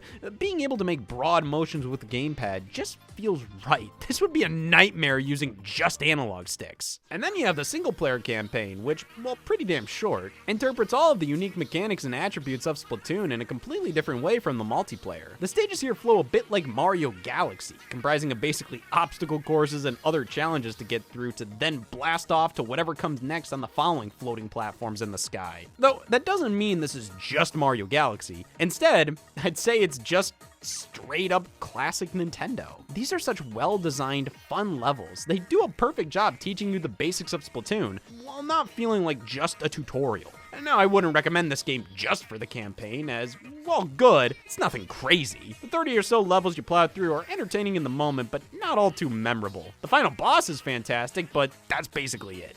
This is a great side dish to the main course being the online multiplayer, all of which come together to create a package. Splatoon was good, but it had a bunch of little annoyances surrounding it, which brought the game down a few pegs. At launch, there were only 5 multiplayer stages, with the game cycling between just 2 of them being playable every 4 hours. Now, they added loads more via free updates. All 3 were added within a month of launch. But the initial limited selection, made even worse by the 4-hour stage rotation, really turned me off from playing this at times. I mean, whenever I'd jump in, it would be the same stage over and over and over again. This multiplayer definitely had legs to it, but they were purposely stifling it. The best online multiplayer games you can play for hours on end. Splatoon, yeah, it's fun enough to do that, if they gave me more than 2 different stages to play over the next 4 hours. After a bunch of free updates, we had a handful of different modes, over a dozen stages, loads of Splatfest events were held over the next year. The game fixed some of its issues fairly quickly. However, the focus on online multiplayer made it so that now, none of this matters! You boot up Splatoon and what can you do? The online has been shut down, so either the short-ass single player or Battle Dojo, the local multiplayer mode where one person is on the gamepad and the other's on the TV and you just have to pop as many balloons as you can? How would that work if the person on the TV has to use a Pro Controller? That doesn't have a gyroscope. Well, allow me to show you Nintendo's official solution. I'm good. I got a more effective one. Oh, and they felt the need to play this unskippable news broadcast announcing which stages are available every time you boot up the game. Now, this all feels like a ploy to really sell the Splatoon universe to us. Like, wow, this is a living, breathing world. These Inklings have their own form of entertainment, language, iconography. Every creative decision in Splatoon feels incredibly deliberate, even if it came at the expense of my patience. But I do respect the creators for sticking to their guns here. I mean, they held back from including content from other Nintendo franchises. It would have been pretty easy to cram something from Mario Sunshine in here, but they didn't because they wanted Splatoon to stand on its own, to have its own identity, to be the next big thing. And despite some of its shortcomings, I think they did a pretty damn good job, as Splatoon, in my opinion, was one of the most impressive and important projects to come from the Wii U generation. But there's more to come! This month, Nintendo announced their plans for E3 2015, and they announced it in the same way as last year. A comedic video detailing a digital event, Treehouse live streams, Mario Maker demo at Best Buy, and the Nintendo World Championships were returning in place of the Smash Bros. Invitational from 2014. They obviously recognized they had a winning formula from last E3, and if they're looking to replicate it, it must be because they have more incredible announcements! We had such a promising start to June. On the 1st, they held a Nintendo Direct Micro, the only time we ever got that branding. And this was obviously being done to get all the bullshit out of the way before E3. Mario and Sonic at the Rio 2016 Olympic Games got announced. Oh my god, that's so exciting! I love this announcement because now I know they're not gonna waste time at E3 with this shit. Art Academy Home Studio was announced to be coming to the eShop later in June. They detailed some new updates coming to Splatoon, and that Project Treasure game had a gameplay trailer. They told you to go to their YouTube channel to watch. What do you want me to say about this? Listen, you might view me as like the guy who has something to say about the Project Treasure gameplay trailer, how little do you think of me? The next 2 weeks were unbearable. I could hardly contain my excitement for E3. I mean, not only were the World Championships being held, but a Smash Brothers presentation was announced for the same day, then capped off with a digital event 2 days later. Like, they obviously had so much to talk about. You had to spread it amongst multiple presentations. Where have I heard that one before? The Nintendo World Championships were mostly focused on the live on-stage competition, but there were a few tidbits of Wii U news here. Mario Maker was the final game played, and they took this as an opportunity to announce its final name, Super Mario Maker. How long did they take to think of that one? However, the most notable announcement was during the pre-show. Earthbound Beginnings on Wii U Virtual Console that very day. Oh my god, the one that preceded Earthbound. It never left Japan until now. The only thing that can make this moment any better is if it were a better game! Earthbound Beginnings is rough as hell to go back to. The game's release here was more impactful historically than it was playable. It's obviously did this because this game was actually fully localized to English back in the early 90s. It was basically ready to release, but that was canceled, so this thing just sat in Nintendo of America's vault for decades. But eventually, this English version leaked online all the way back in 1998, so it's not like this was anything new. If you wanted to play this game, you've had ample time and opportunity to do so. But the fact that it was being officially released for the first time, I mean, that's a big deal. It's cool. Please don't make me play it. Then we got the Smash Brothers presentation. Everything leaked. Well, could have been worse. Could have had a dog shit E3 digital event presentation, but that would never happen. This was very deflating in the moment because, well, there weren't a ton of surprises by the time this premiered. But I mean, there was still some cool ass stuff here, and most of it launched that very day. Ryu, Roy, Lucas, returning stages, new features, Mii costumes. I loved it all. But hey, remember, this was all in addition to that upcoming digital event. They got all this out of the way. Mind you, some of these were massive announcements. Like, you could have for sure put the Earthbound reveal or the Ryu Smash Brothers trailer in the big E3 showcase. But no, surely because they had too much stuff, I can't be doing this to myself. You get the joke by now. This sucks! Nintendo's E3 2015 digital event was one of their worst showings in the history of E3. And while much of that was due to the games they presented, the presentation itself just gutted me. What I really loved about the digital event at E3 2014 was that it respected your time and intelligence as a fan. They weren't just showing you trailers to remind you, oh, this game exists. No, everything they showcased here had purpose. Whether it was a world premiere game reveal, a trailer for a game we already knew about, or a long-form discussion with developers, every segment here told us something new and interesting. There was very little filler. And even when there was filler, it was quick and entertaining. So I was ecstatic when Nintendo announced the digital event format was returning for E3 2015. But as I watched it live, that excitement slowly turned into the realization and I'm wasting my goddamn time. This presentation was bad. It was paced horribly, and while they had a lot to show, they had nothing to say. Scott, that was so poetic. Keep it up. Don't stop. Nintendo's E3 2015 was even worse than... Just talk about the fucking Muppets. This year, instead of having the opening segment and skits done by the Robot Chicken team, we got Muppets, which was very endearing. Last year, this style was definitely more self-deprecating, which was humorous, but I think this was not only a very logical next choice for a unique and iconic visual style, but also one that fit Nintendo's shtick much better. So, all great stuff. I had no problem with this. Oh, Jesus, Sky, you're too positive. What do you have a problem with? We finally got the debut of Star Fox on Wii U with the reveal of Star Fox Zero, and it was as good as a bad reveal could possibly be. This new Star Fox looked underwhelming. It's not that it looked bad, it's just this was Star Fox on Wii U, and that's all you could really say about it. Well, one of the defining elements they showed off was this walker form of the R-Wing, which was from the canceled Star Fox 2. Which is like, cool, you're resurrecting this from a scrapped game, but that's your big new idea? This canceled game from 1995's big new idea? The true big new idea here is using the gamepad to aim your shots. Yeah, sure, I mean, that's something, but is that it? And graphically, this is just bland. The explosions don't have any oomph to them. The environments looked empty.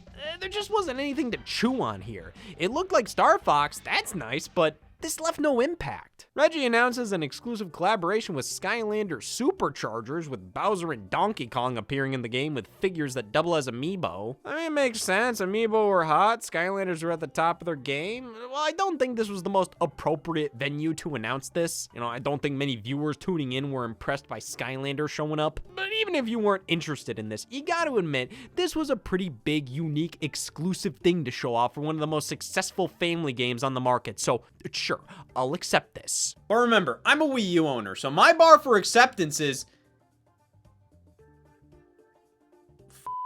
I'm sorry, I just got sad all of a sudden. However, the segment afterwards highlights the pacing issue this presentation had. They announced the new Zelda game for 3DS via this trailer, then a 5-minute long developer story where they also say, by the way, we're bringing Hyrule Warriors to the 3DS, with a bunch of footage being shown over them talking about it. They then proceed to show the Hyrule Warriors for 3DS trailer, which contains the exact same damn footage they played over them talking. Like, why are you playing this trailer? You just showed all of this, and for sake, it's Hyrule Warriors on 3DS. I get it. Well, we lost a Wii U exclusive today, folks. Oh god, you take away its exclusives and all it's left with is a great personality. Yeah, to be honest, when I played Hyrule Warriors, I wasn't thinking how awesome and natural this would be on a 3D fucking S. I guess there's been other Warriors games on the handheld, so yeah, Hyrule Warriors could theoretically work on it after you downgrade it to smithereens. Still, a very peculiar pick for a Wii U game to bring over to 3DS, though this did extend the life of Hyrule Warriors overall, as you could transfer the new characters from this port to the console game. Plus, they introduced another round of DLC with this version, which was for both systems, so I'd say this was a good thing all around, but damn it, this doesn't mean I want to watch its trailer twice during my E3 digital events! They played this untranslated trailer for Shin Megami Cross Fire Emblem, which they currently refer to by its untranslated title. This always confused me, like, why did they announce this game back in April? They could have waited 2 months to just reveal it here. This thing was obviously just thrown into the presentation, probably at the last minute considering they didn't even subtitle any of the dialogue playing throughout. They didn't even write the English version of the Japanese title, they just show the logo and like, what am I supposed to take away from this? You gotta go to the YouTube video description to see it's called Gene Ibun Roku Sharp FE. I mean, I still wouldn't have gotten much from that if they said the name in the digital event, but it's better than calling it that game. You got a trailer for Xenoblade X, though by this point, the game had already launched in Japan, so this is more so here as a reminder the game is still coming out rather than a trailer revealing any new info. Now we make our way to the Animal Crossing portion of the event. A trailer for Happy Home Designer on 3DS plays great. Again, they announced this game back in April. You could have made this event so much better if you just waited to reveal this here. Instead, I'm forced to sit through another trailer for a game that just doesn't effectively tell me anything I didn't already know. It's Animal Crossing Happy Home Designer.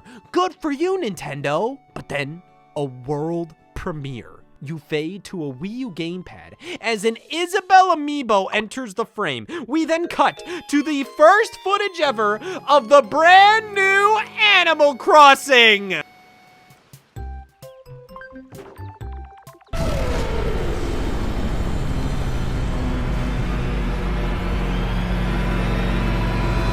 That's disappointing. I don't know how they thought this was gonna go over well. Like, with this first scene, are you really thinking, wow, I'm about to see an Animal Crossing spinoff? Like, no! Everybody naturally thinks they're showing the next major Animal Crossing, even when it cuts to gameplay. The board game spaces aren't immediately apparent, but as it slowly sinks in, you suddenly hear a gunshot. They could have created a trailer that starts like, party it up with Amiibo in this Animal Crossing themed board game. But no, they even hyped this up by playing a dramatic sound effect at the start.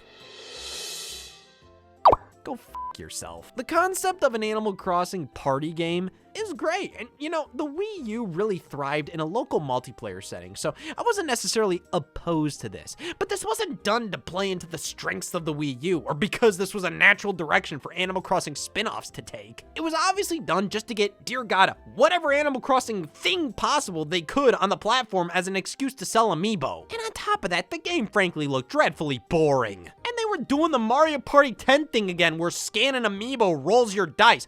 Who's the guy? I want to see the guy who kept putting this into these Nintendo games. I got something to say to that bastard. Why do you hate me? There's a 5-minute segment on Yoshi's Woolly World with the lady who designed the Yarn Yoshi amiibo.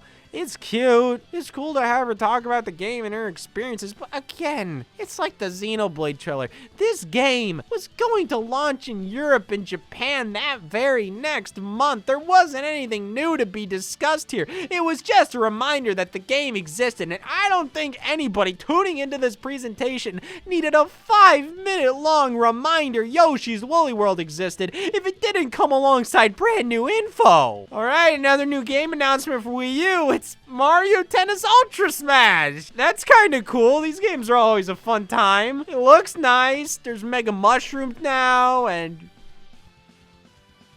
Well, damn, you sold me. This game marked all the boxes for what I require as a Wii U owner.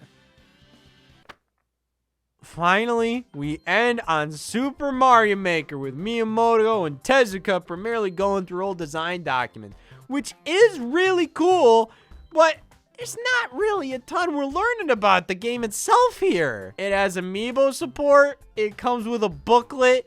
Submit a video showing how you Super Mario. Yes, in honor of Mario's 30th anniversary, he has now become a verb. Well, everybody, that was the event I spent months of my life shitting my pants over. And after it finally happened, I realized there was nothing to shit my pants over. I was just having diarrhea. You know, it's interesting looking back at this time as a Nintendo fan, because while the writing was on the wall that this console was dead, I still had such high expectations that Nintendo was gonna bring the big guns to E3. Now, are my expectations too high? Yes, but that doesn't make this not a dog shit showcase. Even disregarding my issues with the event's pacing and presentation, the games on display here were not cutting it. Star Fox Zero flat out looked underwhelming, and early impressions off the E3 show floor weren't the greatest either. Animal Crossing Amiibo Festival wasn't what anybody expected or wanted. Now, to be fair, while that's disappointing, that doesn't automatically mean the game looked bad. But in this particular case, yes, the game looked bad. And all you could really take away from Mario Tennis Ultra Smash was that it was Mario Tennis on Wii U. And all the other Wii U games showcased were titles Nintendo has talked about time after time, in some cases since 2013, with really no substantial new info shared about them here. There were good games to look forward to, but most of them were the same good games we have already been looking forward to for years at this point. Unfortunately, this was just an incredibly underwhelming and deflating E3 for Nintendo. I found it really hard to be all too excited for what was to come, even with games like Mario Maker and Woolly World on the horizon. The go-to word I'd use to describe E3 2015 is rough. But hey, look at the brighter side. Art Academy finally released later this month. Bless my heart, I'm trying. Art Academy Home Studio finally launched as an eShop exclusive, though it got retail releases in Europe and Japan. And my God, I'm sorry, but this just seemed like such a damn waste. Why did this take so many years to release? They announced this back in 2013, putting out Art Academy Sketchpad to tide us over. Sure, by comparison, this has actual lessons you can take, plus some more features, but at the end of the day, it's Art Academy. This launched to no fanfare. Hell, I don't even think I was aware it released at the time. And while it's a shame, since this is the ideal platform for Art Academy, it's Art Academy. I respect the series for what it is, but as the years progressed, the only form that made sense to me for it to take was doing themed versions like Pokemon Art Academy and Disney Art Academy. Another plain Jane Art Academy on Wii U in 2015 was not going to turn any heads, especially when Sketchpad was already available for years at this point. If this released in late 2013, early 2014 at the latest, I think it would have had the best shot, but even then, it's Art Academy. LEGO Jurassic World also released this month. Unfortunately, that next month, in July of 2015, Nintendo's president Satoru Iwata passed away. This immediately shocked me. I remember getting the notification on my phone and reading the headline just didn't feel real. Iwata's passion for Nintendo, the fan base, and video games as a whole was infectious. He was one of the few CEOs in the industry who actually started as a game developer, and his enthusiasm for the craft shined through during Nintendo Directs. He would show a game and almost every time ask, "What did you think?" He was never talking down to us. It didn't feel like he was trying to sell you something. He was genuinely curious what we thought about the games on display. You could tell he loved this medium. It wasn't just all about business with him. As a fan during this era, Iwata was the face of the company to me. He wasn't just the leader of Nintendo, he was Nintendo. Other CEOs come and go all the time, but without Iwata, it was genuinely hard to imagine what the future of the company looked like. He was one of a kind. Nintendo and the gaming industry as a whole lost one of the all-time greats, and things have never and will never be the same without him. Well, can try to lighten things up after that. I'm awful at this. Legend of K Anniversary released this month. Nothing crazy, just a remaster of an old PS2 game, but it's the only Wii U title to come standard with a white case. Think it feels good just to be known for that? This is one of the first non-shovelware, smaller physical releases for the console, which definitely helped it stand out. Like, if this thing didn't come out on Wii U, I don't think I'd ever even know of this game's existence. As a Wii U owner in 2015, Jesus Christ, a game release? I don't think I can handle this. Oh, thank God. As a Wii U owner, this is more my speed. Project Cars was officially canceled for the platform, which was a shame considering this was announced for Wii U back in January of 2012. You're telling me for over 3 years I had to scroll past every damn update about this game on Nintendo news sites for nothing? Well, let's look on the brighter side. With a whole one game releasing this month, canceling Project Cars gives us more time to focus on Legend of K. And Nintendo TV shutting down in August gives us more time to reflect on Legend of K.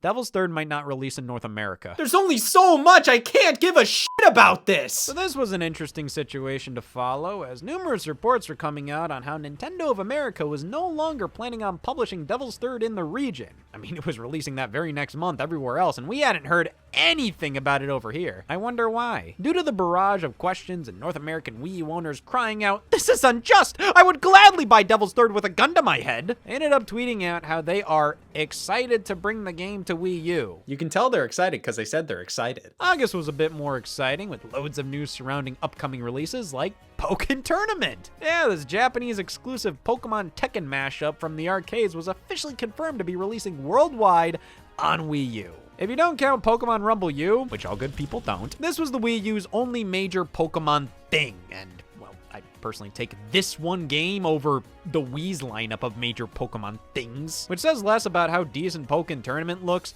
and more about how I don't enjoy the finer things in life. Did you know the terms "I don't care about Pokepark 2" and "I'm a motherfucker" mean the same thing? Regardless, this was a cool, albeit inevitable announcement. With how much they were talking about this game over the span of 2 years for it to finally be confirmed for Wii U after it already released in arcades, it just sort of feels like this should have happened a while ago, so it just wasn't all too impactful for me. Minecraft Story Mode was also announced for Wii U this month, even though Minecraft wasn't on Wii U. Wait a second, this isn't the history of Wii U. This is the comprehensive history of Wii U. In addition, Nintendo confirmed a ton of release dates and bundles for the fall and holiday season, alongside Mario Maker getting loads of press coverage with a new trailer and previews going out. With Star Fox, Mario Tennis, and Amiibo Festival all in November, Devil's Third in December, looking at everything laid out, this was a jam-packed end to the year, and even if the games weren't all too exciting, I was pretty confident they'd be fun and quality titles at the very least. Oh, and looky here! Nintendo's online store began selling refurbished white Wii U's with 32 gigs of storage on them, which weren't available anywhere else in the US. I ended up finding one of these, which I would consider to be one of the rarest Wii U consoles. See right here, it says it's from North America and 32 gigabytes. Pretty cool, huh? This cost me $5,000. And on top of that, Disney Infinity 3.0 released this month as well. Jesus, man, slow down! One game in July, another in August, and half of them are Legend of K? I could get used to this. Oh, no, now my flow is off! Super Mario Maker released on September 11th, as this was the closest they could get to the original Super Mario Bros. Launch date. What an incredible day to celebrate. It comes in this yellow box all because of this idea book they included, but as much as I appreciate the sentiment, it's too abstract for my liking. Is this making a statement? This release was a big deal. I mean, they coordinated a ton with it. Smash Brothers got a Mario Maker stage as DLC, pre-order bonuses, a ton of amiibo launched alongside it too, with one exclusively available via this Wii U bundle only at Walmart. I'm sure Nintendo wanted to test the waters, see if the amiibo craze was big enough to get anybody to buy a whole Wii U console just for this one figure, to then release it standalone 2 months later. Super Mario Maker is a game I am shocked didn't happen until this very moment, but I couldn't imagine any better time to do it. Well, maybe if I try. Why couldn't this release within the first year of Wii U? This is the perfect showcase for the gamepad! If Mario Maker was a launch title for this thing, I think the Wii U would have done significantly better. Because this was a must-have, unique experience where it was instantly understandable what made the game special, why the gamepad was necessary. But who gave a f*** at this point? It's like, Christ has risen again, he's performing miracles. In Seymour, Indiana. I don't want to go there. Even though Mario Maker didn't change the Wii U's fate all too much, its importance cannot be understated. This was a massive deal. I go on YouTube and social media and see people playing Mario Maker constantly, sharing levels, conquering viral challenges, all in a game on a console nobody f***ed with. This and Splatoon were the kind of games the Wii U needed most. It just got them a bit too late. But hey, better late than never, because Super Mario Maker just might be one of the greatest level creation games out there, considering how it makes level creation a game. Most games that offer this kind of stuff, it isn't necessarily fun to make levels. Oftentimes the tools at your disposal are a bit intimidating, and the act of placing things around can be sort of clunky. But that isn't the case with Mario Maker. Dragging and dropping things wherever you want with the precision of a touchscreen and instantly going from the editor to playing the level. There's nothing really to learn here. It's immediately intuitive, never overwhelming. They actively encourage experimentation with how this interface works. You shake objects to turn them into variants, add a mushroom to make them bigger. Any other editor would just give you a drop-down menu with these options all listed out. Here, they created a toolbox that feels like a toy box. Now, playing this back in its heyday, you had a seemingly infinite amount of Mario courses to check out.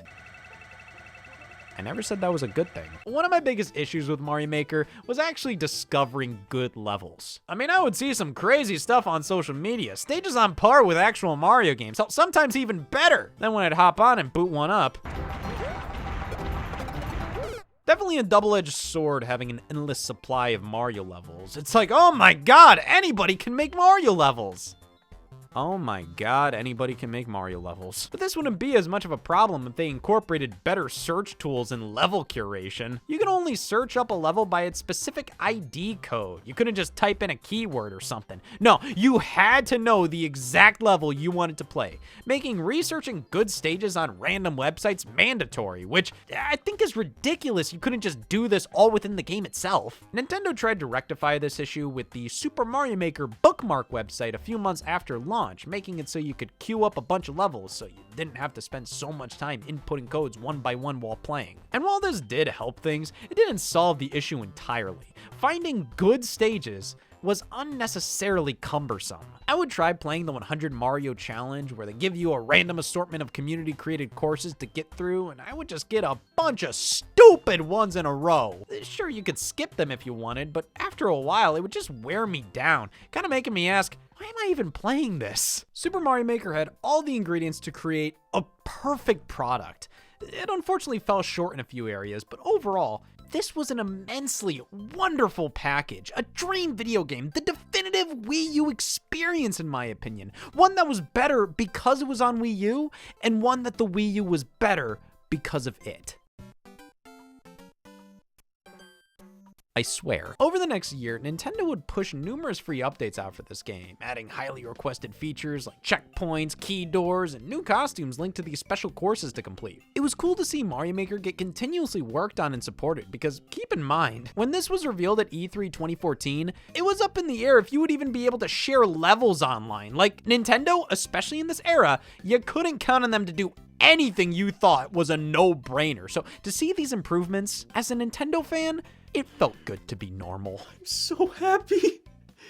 It's adequate! We had 2 of the major Toys to Life games launched this month, with LEGO Dimensions and Skylanders Superchargers, which included the Nintendo collaboration. For what it is, this is a quality kids title, and it's cool to have Donkey Kong and Bowser here, but this right here was sort of where the amiibo bubble was starting to burst a bit. Like, while many were still trying to collect every figure, you had these crossbred ones released, and even some of the most die-hard amiibo completionists were passing on them. That was in addition to that Wii U bundle, plus all the ones that launched alongside Mario Maker were in ample supply, unlike previous waves, which were notoriously hard to get. It was just starting to get a little less exciting to consume plastic, stupid fucking nonsense. Well, this coping mechanism's worn off.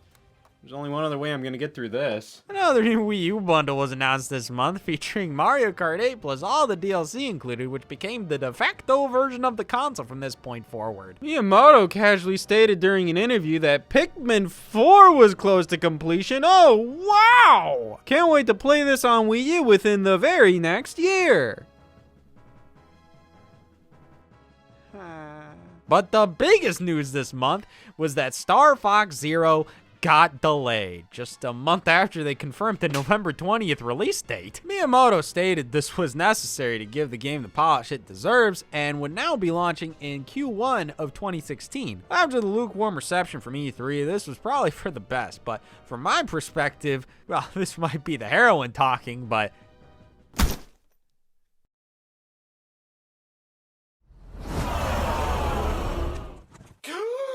Jesus! I hate when dead people do that. Okay, so I guess overdosing is actually a solution to getting out of this coma. Problem is, I'm fresh out of heroin, and the only thing I have left is my sobriety token. I can't smoke this. Well, I guess another coping mechanism I could utilize is focusing on one of the good aspects of the Wii U I haven't been all too talkative about here. That being the indie game scene.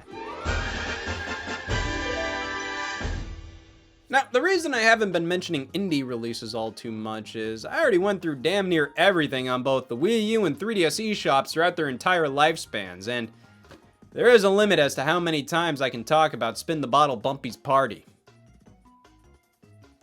7. Thus, I've primarily just been sticking to mentioning major highlights of the eShop, like Nintendo releases, introductions of new systems on Virtual Console, and big moments like when Shovel Knight came out. So, to be fair, when I say there was nothing that happened during certain months on Wii U, that was true. But there might have been a solid indie release, or 2, or hell, even 3. Never 4. This thing had indie games, but it was never overflowing with them. Or at least good ones. While I think Nintendo cultivated a solid environment for independent developers, that was mostly because indies were the only ones giving Wii U any time of day. Publishing on the platform did have its benefits. I mean, you had no competition. But the indie games that appeared on Wii U, I wouldn't say they were the most lucrative ones. There was some pretty good stuff, but I wouldn't call the platform an indie game haven or anything. A lot of the best indie releases of the era either came to it significantly later or skipped the platform entirely, which left a lot of games that were pretty good, but not all too notable outside of the fact they were Wii U games. Ooh. The indies helped fill some gaps here and there, but outside of Shovel Knight, nothing made a huge difference. So f it. A day at the carnival. More like a goddamn year. I love carnivals, especially how my fingers look when I'm there. Welcome to the fun house. It has everything. Piss, stains, piss stains. So I guess the game just doesn't like to show things happening. You win teddy bears, but it's all implied, you know, like the clowns. They're never flat out confirmed, but this whole place has given me some massive clown vibes. So much so, I'd make it a pro in the review. I won teddy bears that I never saw, threw skee balls that never left my hand, met clowns that didn't exist. This isn't a carnival, this is meth. The letter. I guess they called it this because you can't call a game just f***ing B. Nah, it's not that letter. It's this letter. That's an envelope. So this is a horror game. Let me show you the scariest moment. Oh, I left the oven on. Oh my God, a pit with a syringe? What could this mean? Why were they basting a turkey out here? Isn't this a dating site? Oh, my apologies. That was called Plenty of fish. Good call changing it just enough to avoid copyright problems. But I'm sure if they pushed harder, they could have just changed it to Lonely Men. The title, Plenty of Fish, implies this is more than an adequate amount. You just don't know a person until they tell you how many fish is too many fish. You play as a fish, you eat the other fish. If the fish were replaced with Lonely Men, well, first off, I don't think they could survive underwater this long. Second, are we all mature enough to have the cannibalism debate? Tumbling in trouble. Damn, they should have taken a page from Plenty of Fishes and named this game. Three Worms is just fine, thanks. The very next song I hear will be the mother-son dance at my wedding.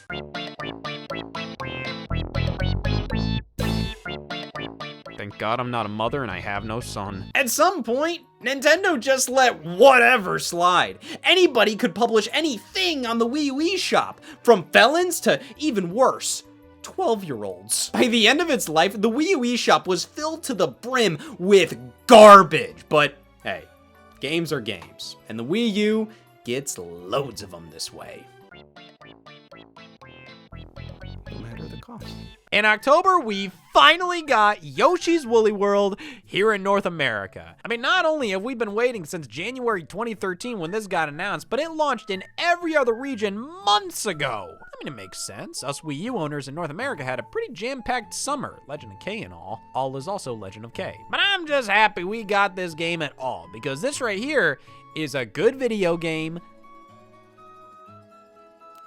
Yep, that's pretty much it. Yeah, that's the thing. Yoshi's Woolly World is just a good-ass game. There's not much more to it. It doesn't really do anything all too new. It's a pretty traditional Yoshi's Island experience, which has been done before, but now with a cool yarn aesthetic, which has also been done before. That's not a bad thing at all, but it does make it hard when praising this game to speak on any unique attributes other than it's so cute. I will say, this is right up there with the original Yoshi's Island as one of the best in the series. No other Yoshi game was able to live up to that first one, but Woolly World got the closest, and it got there by just being fun and focusing on a more laid-back approach similar to Kirby's Epic Yarn. Sure, the game is piss easy. All my piss fans know how easy that is. But it's designed this way for the sake of making a relaxing, comfy game to play through at your own pace, which I find far more compelling than something like Yoshi's New Island, which, while very similar in terms of game design and difficulty, is just flat out boring by comparison. The level designs here are actually fun, and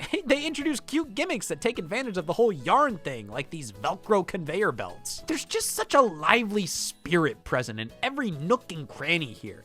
Each stage feels lovingly crafted. I love all these different yarn Yoshi designs you can unlock. The 3D world map, while completely unnecessary, it just gave this game that much more charm. I don't care for these maze levels present throughout, and while the game looks very nice, sometimes they don't go as far with the yarn aesthetic as I wanted to see. A lot of backgrounds look barren with just some chunks of yarn here and there, which isn't as visually interesting or creative as Kirby's Epic Yarn is, in my opinion. But that's kind of it when it comes to my complaints. Like, this is a rock solid game.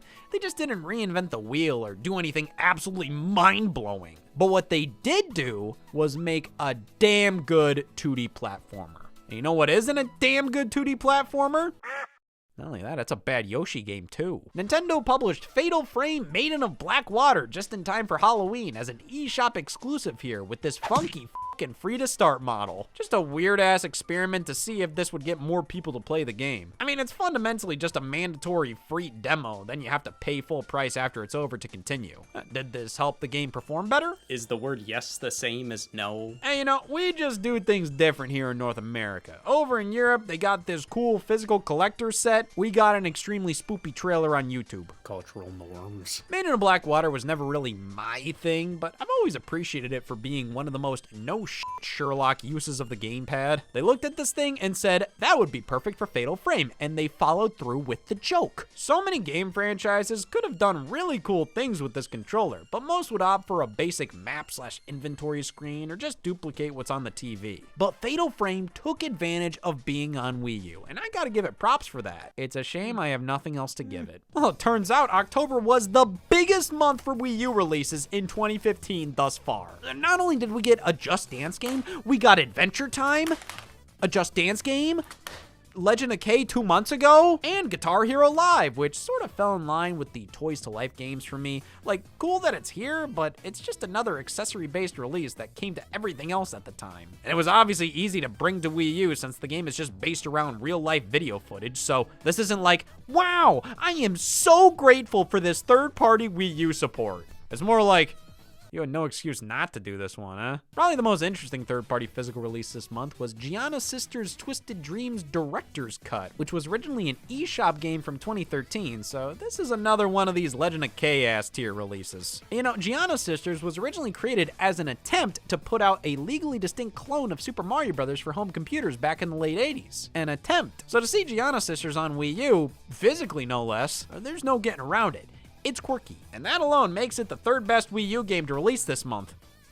Kill me. Very interesting news broke in October, though, as eShop data was found for a game titled The Legend of Zelda Twilight Princess HD. So it was immediately apparent this wasn't just a digital re-release of the Wii game or something.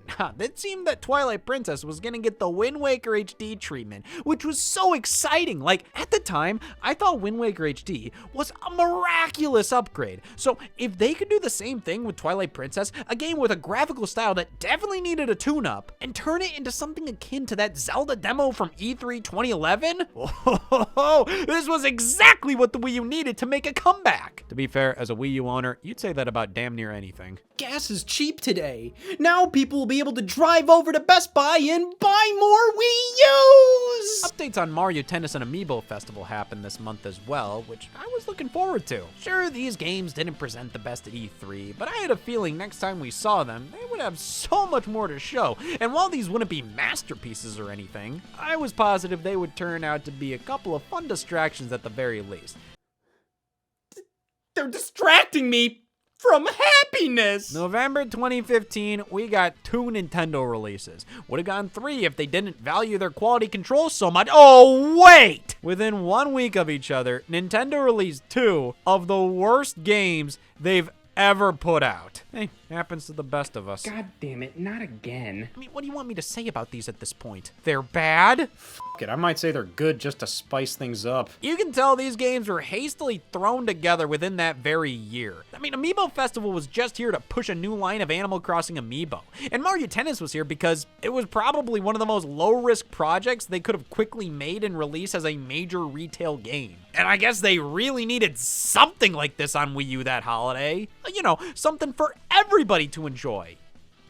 Who the f*** enjoys this? The most lifeless, pointless experience Nintendo has ever put out. It barely has more content than what was shown of the game at E3, which was literally just 4 characters on 1 stadium. Now, there's still just 1 stadium. They just swap out the court textures. Oh wow, such variety. The few different modes don't offer anything of note. The main gimmick of the game being this Mega Mushroom power-up doesn't do a goddamn thing. It looks nice. The online was extremely lacking in features. You couldn't even play with friends. And in interviews, they tried to play the extreme lack of content off as them going back to the roots of Mario Tennis. What were the roots, dog shit? With Animal Crossing Amiibo Festival, while it wasn't as devoid of content, I'd say it was just as shameless of a release. This was put into production just as an excuse to sell Amiibo figures and cards, so they felt the need to make scanning these things a core part of the gameplay. And that's one of the worst things about this game. You remove the need to scan an Amiibo to roll dice, and I'd bump it up a score.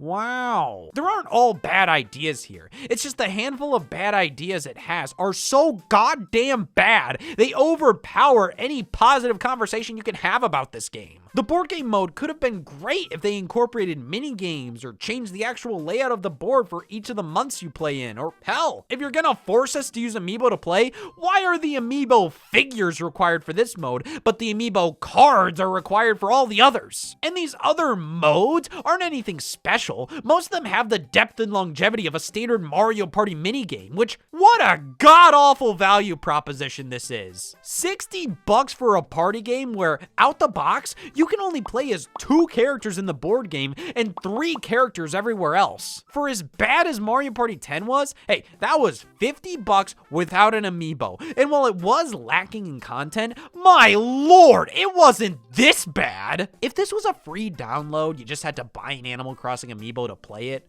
I think this would be a far more acceptable product. Not a good one, but hey, that's all I need to bump it up to a 4. But nah, what we got here was just a waste. A waste of money, time, out plastic with all the amiibo they released for this that ended up collecting dust on store shelves. But the worst thing about this, and Mario Tennis Ultra Smash, it didn't have to be this way. They could have put out updates to these games like they did with Splatoon and Mario Maker, improving them over time. They could have released them at lower price points. Like, why was Mario Tennis $50 when Captain Toad and Kirby and the Rainbow Curse were $40? If they absolutely needed to have a game out during the holiday, well, why did they need 2? Why not delay Mario Tennis to 2016 to beef it up more? Hell, they could have put Mario Power Tennis from the GameCube out on a Wii U disc and not change a single thing, and that would have been preferable. But no, these were projects they farted out to just move on from immediately. Now, seeing as Mario Tennis Aces released less than 3 years later, it's fair to say Ultra Smash was a prototype. These games look pretty identical in many ways, so I think they always knew what this was. This was never meant to be anything more than a filler release, a bare bones package of whatever Mario Tennis content they could whip up. Then they would just use it as a basis for an actual game later down the line. And Animal Crossing Amiibo Festival was just an attempt to cash in on the amiibo craze, and it failed miserably. Could you imagine if they put Star Fox Zero out this month as well? Man, I should go to church. Well, what else released in November? Well, Shovel Knight got a physical print. That's not a new game, but I mean, it's something. I bought it. Could have bought something new this month instead.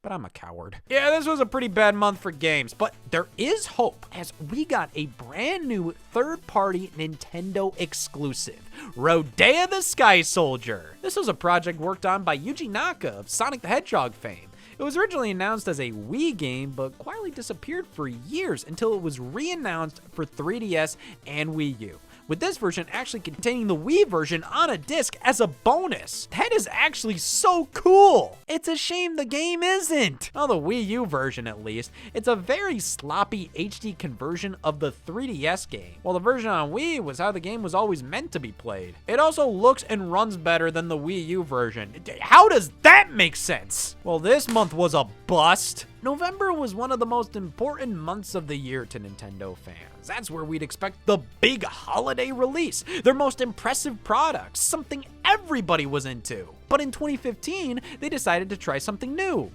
Not that. However, on November 12th, we finally got the return of Nintendo Directs, and they cut right to the chase at the beginning, formally announcing Twilight Princess HD. Oh my god, let me see it! Oh, they're just showing the original version right now. Soon they're going to cut to the brand new HD version to show how much it's improved. Ah, shit, the trailer's over. That was my initial reaction to the footage here. Not to say this looked bad, but at the time, I personally felt this wasn't as bold of an upgrade as Wind Waker HD was. This just looked like Twilight Princess. It was very obvious this was an old game. It looked like it was from a generation or two ago. Wind Waker HD looked as if it was a flat-out modern release. I expected an update of that caliber, but what I got was Twilight Princess in HD. What the f***, Twilight Princess HD? But it was just a few months away, slated for March of 2016, and got a new amiibo figure revealed alongside it. They also took this as an opportunity to confirm Zelda Wii U was launching in 2016.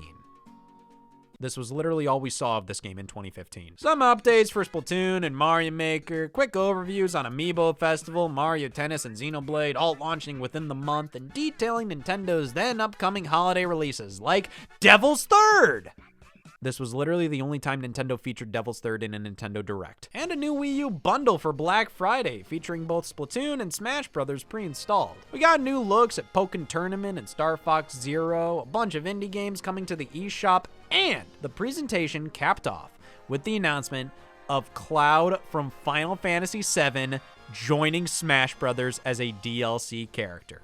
with another Smash Bros. Broadcast teased for December. That announcement alone made this Direct pretty memorable. I mean, this was one of the craziest pipe dream character requests for Smash Bros. To see Cloud here during one of the darkest times when it felt like absolutely nobody cared about Nintendo, it was pretty invigorating. But other than that, there wasn't a whole ton of new Wii U stuff here outside of Twilight Princess, though it did give us a good idea of what to expect in 2016.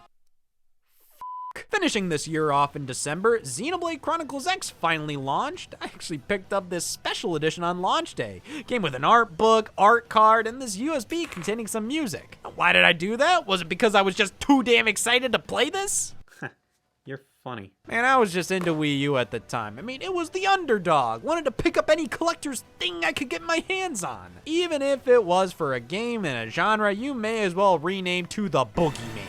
And while I'd be lying if I said this game entranced me regardless, I can't deny how impressive it was. I mean, this is a massive, ambitious game that I just wasn't good enough to fully appreciate. The concept of an open-world RPG with online connectivity and multiplayer set in the future with giant mechs you can fly around in sounds like what everybody thinks of when the idea of a cool video game is brought up. But here it is, on Wii U! It's a game that turned a lot of heads the moment it was revealed back in January 2013, and while it felt like its impact was lessened due to how long it took to release, Monolith Soft still delivered an impressive package, something that pushed Wii U to its absolute limits, and in many ways could stand toe-to-toe with what was releasing on PS4 and Xbox One, with some interesting stylistic choices. Hell, this thing was too big for the disc. You had to download these data packs from the eShop so it could run better, which back in 2015, I did. I then popped the disc in and I gave Xenoblade Chronicles X a go.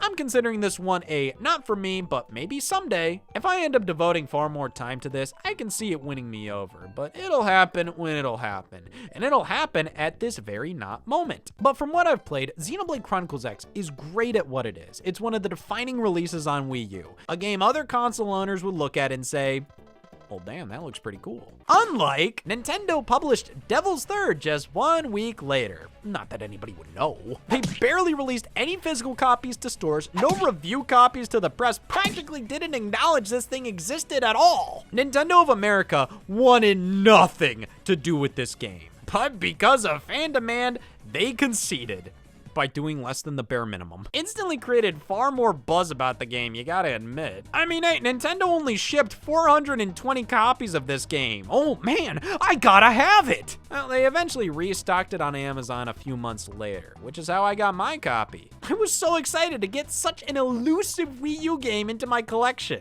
And then number 17 on the priority list was to play it. Devil's Third is a sloppy, stinky game, but I wouldn't call it garbage or anything. I think it's actually a pretty competent action game. The controls feel good, and moving between third-person combat and first-person shooting is fairly natural and kind of unique. I just don't think it's enough to carry the whole experience through to the end. It becomes pretty tedious fairly quickly, and the frequently spotty performance makes it difficult to actively recommend this one. But I wouldn't call it awful like many of the reviews have. Rather, it's just pretty damn mediocre. This is a cheesy, stupid-ass action game that, at its best, is actually kind of fun and satisfying to play through, and at its worst, is boring and frustrating with really rough frame rate dips. I've heard the multiplayer was actually quite enjoyable, but they shut that sucker down after just about 1 year of service. But hey, I'm one of the few to have actually beaten the single player here, and it's not as bad as people made it out to be, but I don't blame Nintendo of America for trying to disown it. This project had such a rough history. Was originally going to be an Xbox 360 exclusive published by Microsoft, then moved over to a multi-platform title by THQ, then Nintendo got the game as a Wii U exclusive, which I'm sure they were hoping this was going to be like a Bayonetta 2 situation. Here's an M-rated action game that would help to attract a more hardcore audience to the platform. But ever since this was re-unveiled as a Wii U exclusive, Nintendo seemingly kept their distance from this game. Like, they didn't talk about this via any Nintendo Direct. IGN debuted this game during one of their live streams. And if you weren't actively following any of this, you were probably never even aware this game existed, which is in stark contrast to Bayonetta 2, where Nintendo mentioned this game every chance they could. Devil's Third was just not to be spoken of. But to be honest, out of all the 2015 releases on Wii U, I think this is far from the worst. In fact, it was the second best game that launched in December. Jesus Christ. The Smash Bros. Final presentation occurred, revealing Corrin and Bayonetta as the last DLC characters to be added to the game. The Game Awards featured a tribute to Satoru Iwata, and Splatoon and Mario Maker nabbed some nominations and wins, and a big game was teased to be announced. Something earth-shattering was coming to Wii U to cap off the year. It was none other than... God damn it, now Minecraft story mode coming isn't funny. Well, folks, that was the Wii U in 2015. I could have saved us both some time and just shown this photograph. Gets the point across quicker. That's not to say 2015 was all bad. There were a handful of great games, console-defining games even. But there were far more flat-out bad releases than I was used to seeing from Nintendo, with incredibly large gaps between noteworthy releases without any third-party support to help. 2014 was similarly pretty rough in some of these areas, but just coming off of Smash Bros., Mario Kart, Bayonetta 2, that year had some heavy hitters that got me so pumped up. It was actually exciting to be a Wii U owner. So there was a lot of momentum going into 2015, especially with the promise of Zelda and Star Fox. But in the end, while 2015 had a lot to offer, it was a very unfocused year that left me feeling pretty deflated. It does sound a bit ridiculous to talk so poorly about a year that had Mario Maker, Splatoon, Woolly World, Xenoblade, but every other release was either bad or Kirby and the Rainbow Curse. It was around this time I began losing a lot of faith in Nintendo. Just kind of felt like they were running out of steam. Hell, it wasn't looking too good on the 3DS side of things either. And with how little we knew about their next platform, Nintendo NX, I didn't have a ton to look forward to going into 2016. There wasn't anything all too exciting coming to Wii U. And while I was desperate for new info about the NX, I wasn't confident about the machine. Nintendo proved to me this year they had no problem pumping out garbage, disregarding fan feedback, going all in on Toys to Life figures to the point where those were getting more focused than the games themselves. In retrospect, it's easy to see what was going on here. They were obviously shifting all of their resources over to the next platform. But in the moment, it felt like Nintendo just had nothing for me anymore. But hey, they said they were going to be talking about the Nintendo NX in 2016. So it's January 2016. They're obviously going to be announcing it first thing they can this year, and then we'll have a clear idea of where Nintendo is heading. Welcome to Psychology 101. Today we'll be discussing insanity. By the end of 2015, the Wii U had sold 12.6 million units worldwide, meaning it had sold about 3.5 million within that year alone, which was actually more than it sold in 2014. So that's something. Here's something else. Yeah, there's no saving this. I hope the 30 million units in that sentence is silent. Now, I do think the increased sales of 2015 showcase how important games like Splatoon and Mario Maker were. While Mario Kart and Smash Bros. Were system sellers, they were system sellers with equivalents on cheaper hardware. I think with these two games, plus the back catalog of exclusives and the new bundles available, for many, I can see how 2015 seemed like the best possible time to finally nab a Wii U. But you know what didn't contribute to that? Hot buttered popcorn, that's a thing! Oh, go f*** yourself! The Wii U ads were just as bad here as any other year.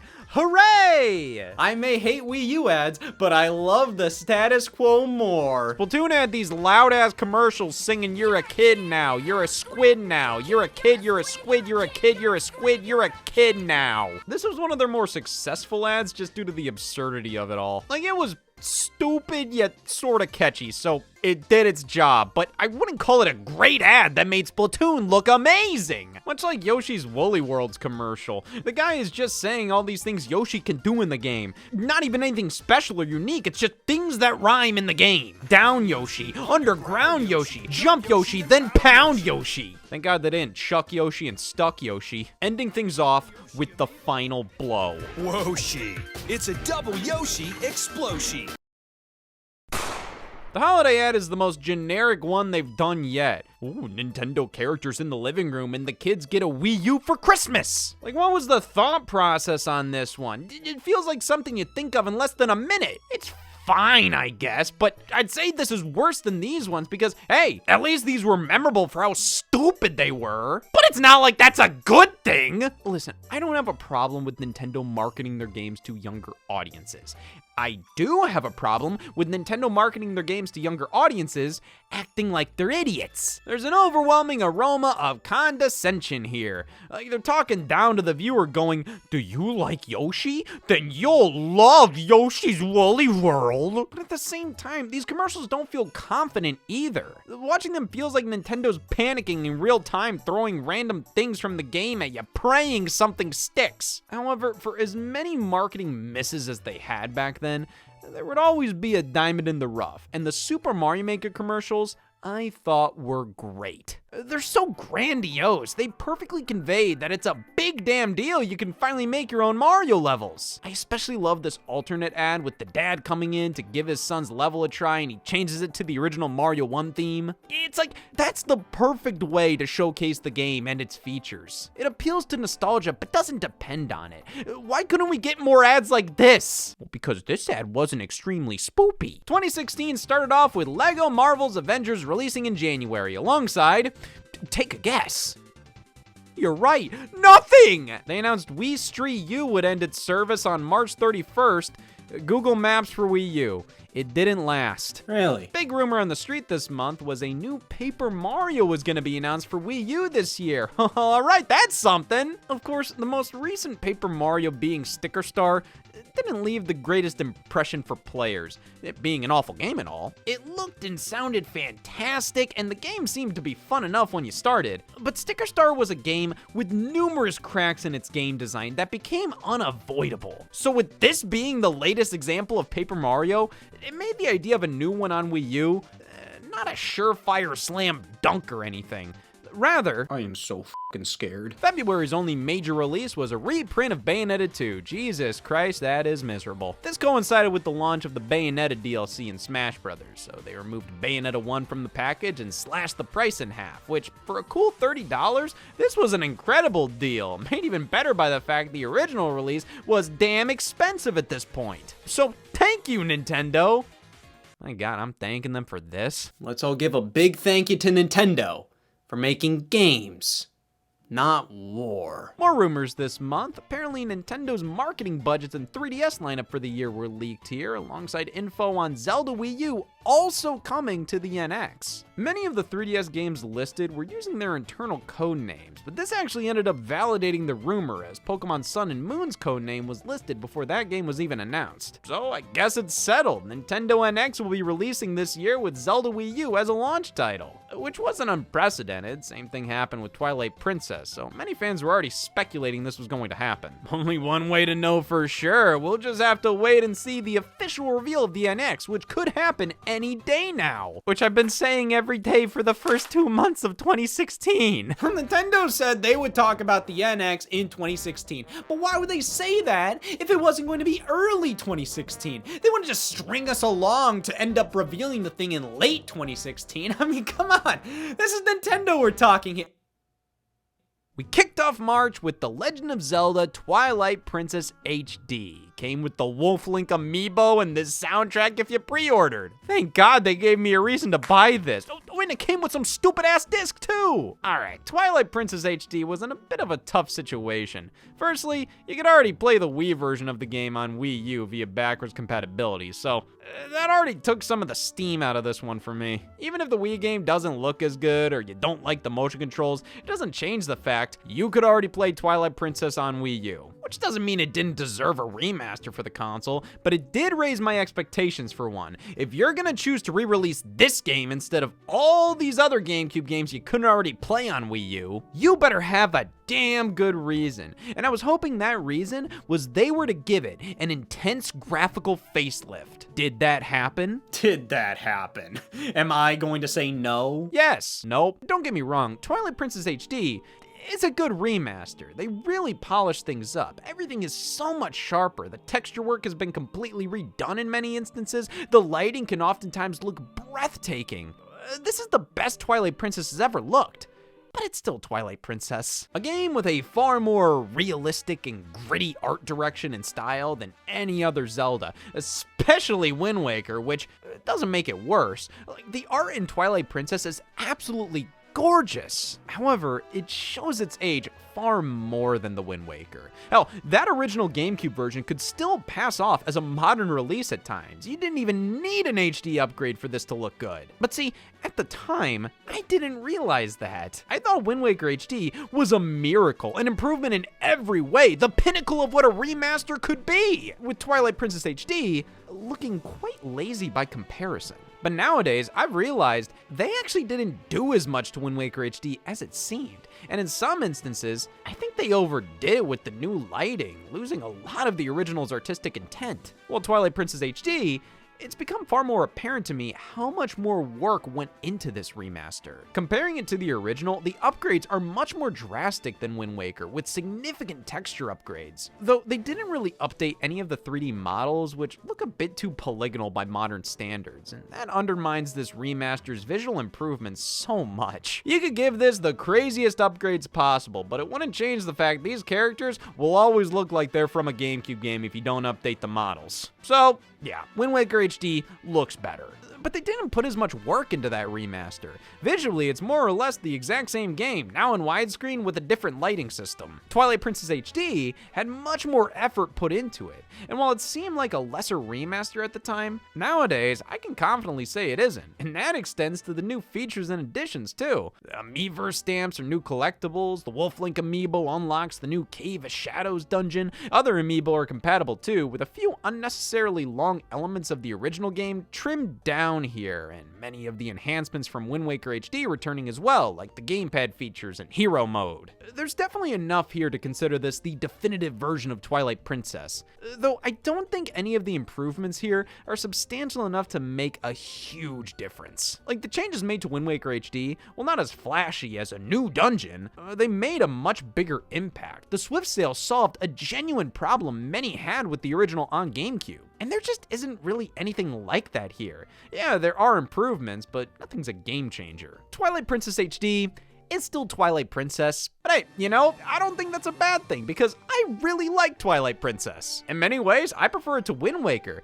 This is like the ultimate Zelda game with such an epic feel. So many dungeons, engaging story and characters, great items. The darker tone is a cool change of pace while not going too far, still feeling like Zelda. This is an awesome game, and the HD version is a solid remaster.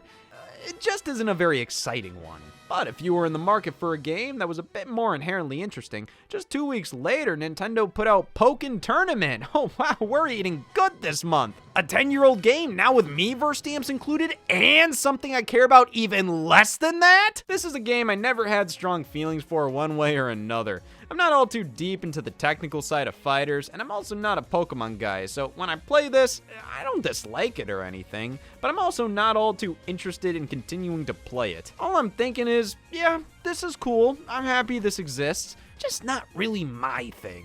But I can clearly see this is a neat game. The concept of a Pokemon fighter in the style of Tekken is very compelling, and the fact within its first month or so, it apparently outsold Street Fighter V, a PC and PS4 exclusive launching around the same time, shows this had a lot of weight behind it. This game had potential, and it lived up to it.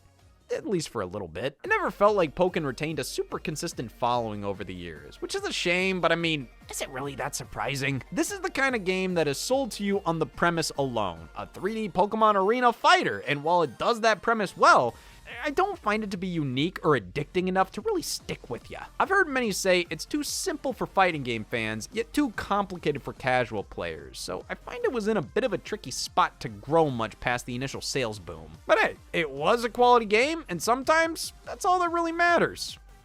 Why the hell did they call it this? This is one of the worst titles. This barely has anything to do with Tekken. It doesn't even play like it. Why make this such a defining element of the name to the point where you created a brand new word just for it? Hell, I'd take the German title Pokemon Tekken over this. If they just called the game Pokemon Tournament, it would have sold...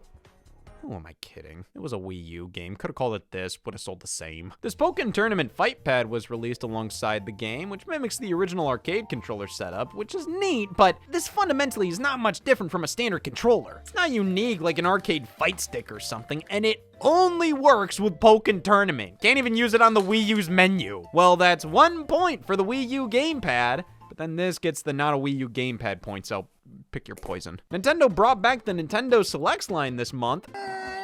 Thought you could pull a fast one on me, huh? You son of a bitch. To be fair, Nintendo Selects is leagues better than Player's Choice was on GameCube. I can handle a golden mole on my spine. Proof that Lucifer walks among us is where I draw the line. $20 reissues of Tropical Freeze, NES Remix Pack, Mario 3D World, and Pikmin 3, which I took the opportunity to pick this one up that month to finally add this game in my collection. So, good-ass month for some old-ass games. Which is why we had a Nintendo Direct on March 3rd for new-ass games like Lost Reavers. It was that Project Treasure game. You didn't give a fuck about it? Oh, that game. I don't give a fuck. Highlighting Pokken, Twilight Princess, some updates to Splatoon and Mario Maker. We finally got the English name for that game. Tokyo Mirage Sessions Sharp FE. You could have just called it Words, because that's all this is to me. They announced to stay true to the game's setting place in Tokyo, Japan, they would not be doing an English dub. What a feature! A non-existent localization budget! Remember Mario and Sonic 2016? That's still coming out. Please. Mini Mario and Friends Amiibo Challenge. I beg you. Paper Mario Color Splash. Stop! Yeah, out of nowhere, they just started talking about a new Paper Mario as if it was already announced. It's so nonchalant. Well, they didn't even upload anything about this on its own to their YouTube channel. It's almost like they didn't want to draw much attention to it. Or maybe Nintendo just wanted to spice things up and announce their next big game in a dog shit way, you know?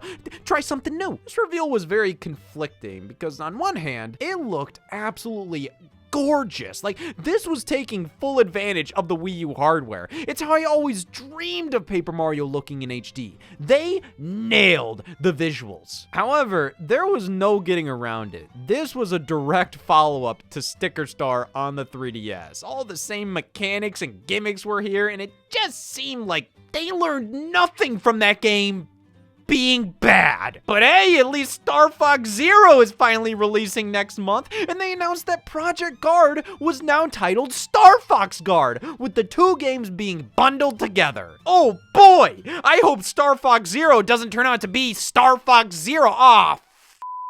After multiple delays, Star Fox Zero finally released. I wonder what those delays accomplished. This game is often seen as a travesty, and yeah, I don't think it's good, but it's unfortunate because you can see a decent game in here screaming to come out. It's just being forced down by a controversial control scheme and retreading the same tired song and dance of previous games in the series. Star Fox Zero is a reimagining of Star Fox 64, after we already got a remaster of the game on 3DS, and hell, Star Fox 64 itself was a reimagining of the first Star Fox on Super Nintendo.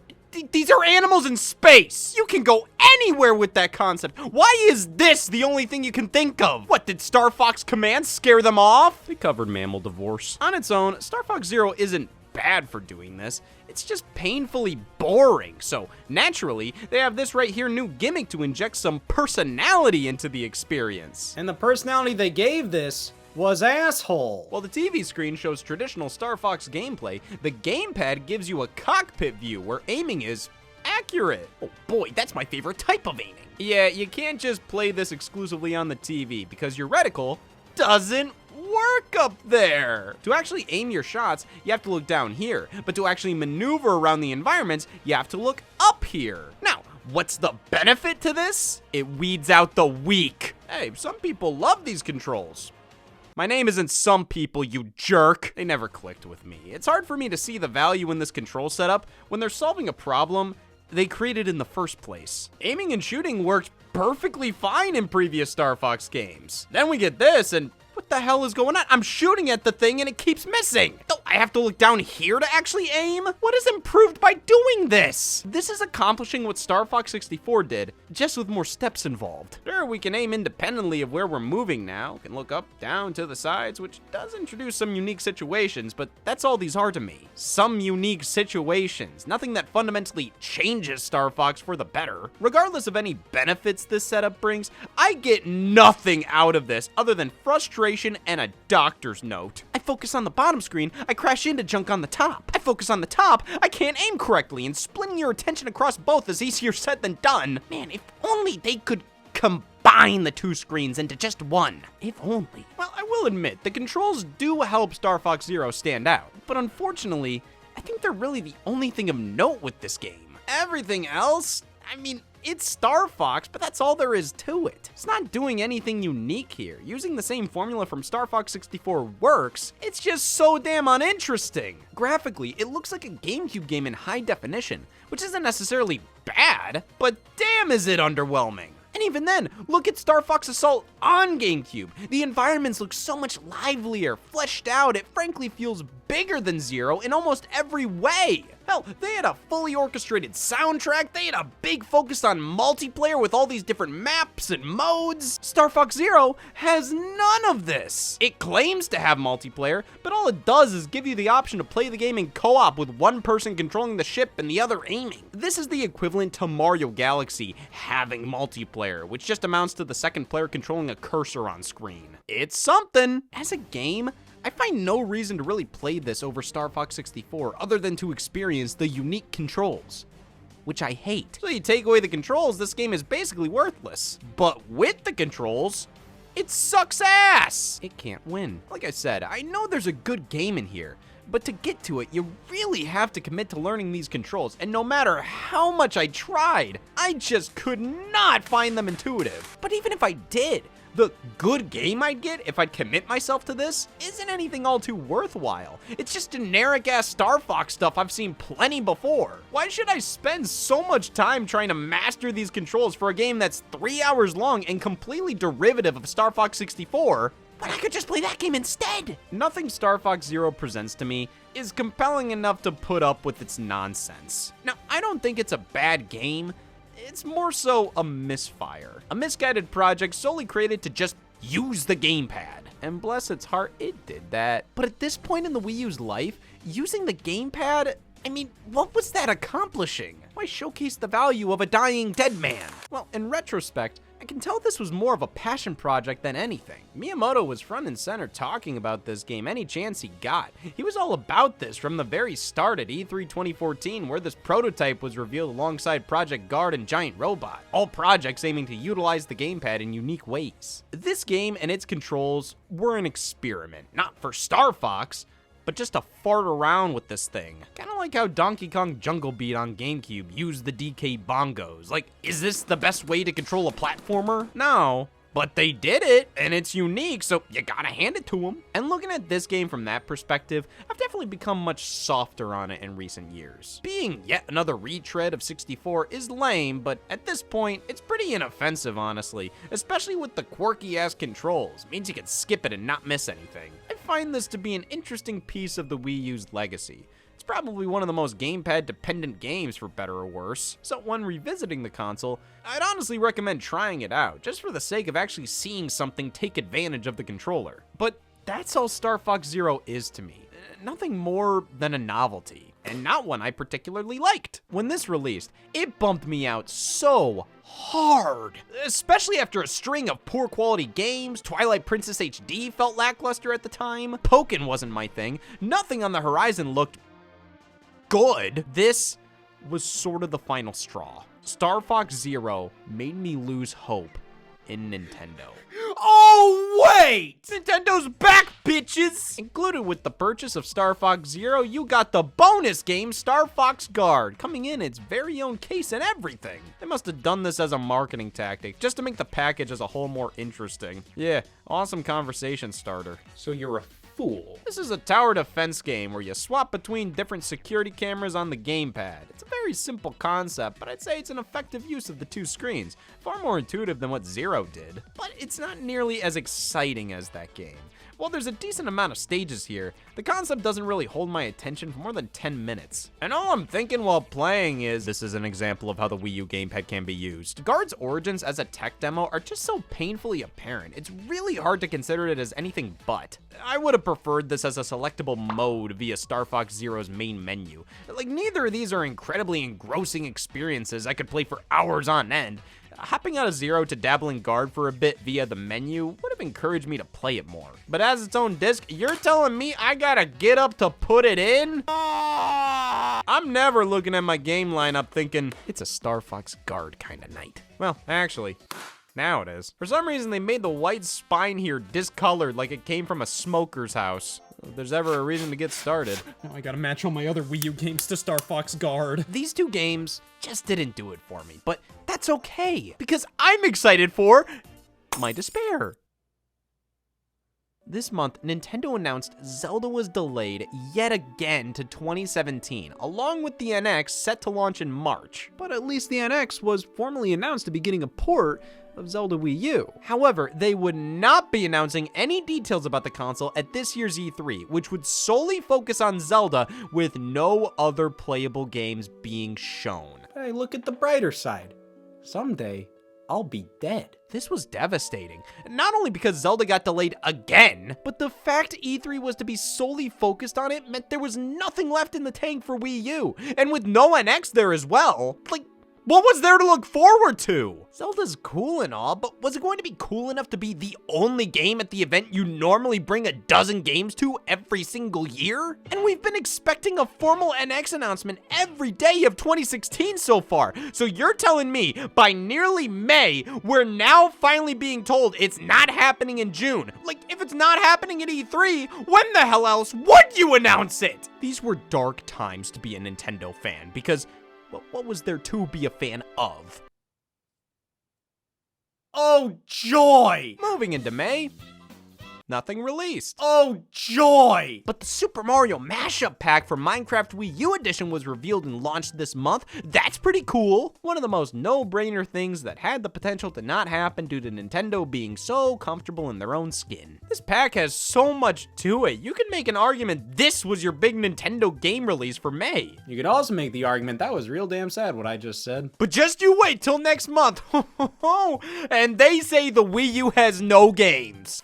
The critics. I got Mario and Sonic at the Rio 2016 Olympic Games. Oh shit, I'm fucking the critics over this. It is yet another Mario and Sonic game, but this one has a noticeably lower budget than previous entries. Right from the start, the opening cutscene is obviously using in-game models instead of the fancy-ass CGI intros from the Wii days. There's no online multiplayer after that was introduced in the last entry. There's less Olympic events here than any other game in the series, and there's no dream events at all, the games that actually had wacky power-ups and settings from Mario and Sonic. Instead, what we have here is an incredibly shallow package that aims to function over inspire. At least it has more going on than Mario Tennis Ultra Smash, and hell, I'd say it's less infuriating than the Winter Olympics game on Wii U. That one had no clue how to utilize all these different controllers. This goes with far more standard controls for all the events. Not an awful ton of motion control is used here, which, yeah, that makes this experience incredibly tolerable. But where's the passion, the love? I need effort for this to work because I don't feel seen and I have needs. There's just nothing unique about this game. It's not a Mario and Sonic at the Olympic Games. It's an Olympic Games with Mario and Sonic in there. It's just generic-ass minigames with no cool flair to them.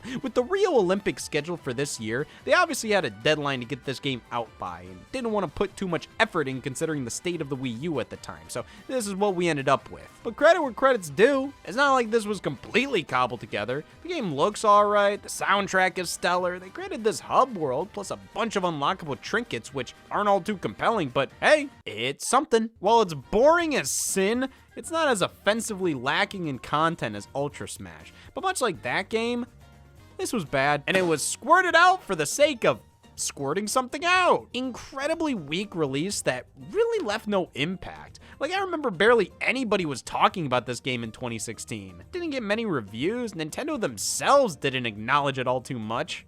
Being as nice as possible, I'd say Mario and Sonic Rio 2016 is a bland, worthless filler release, and while it does supply you with barely enough tolerable content to play if you picked it up, the question is, why would you pick it up? If you were a Mario and Sonic fan, this is a noticeable step down from the London 2012 game back on Wii, and in many ways, even the original one.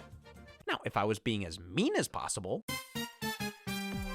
Hey Nintendo fans, just another Nintendo fan here. I love Nintendo games so much, I'm this close to finally playing one. Today we're reviewing Mario and Sonic at the Rio Games on my Wii U. This brings me right back to my childhood.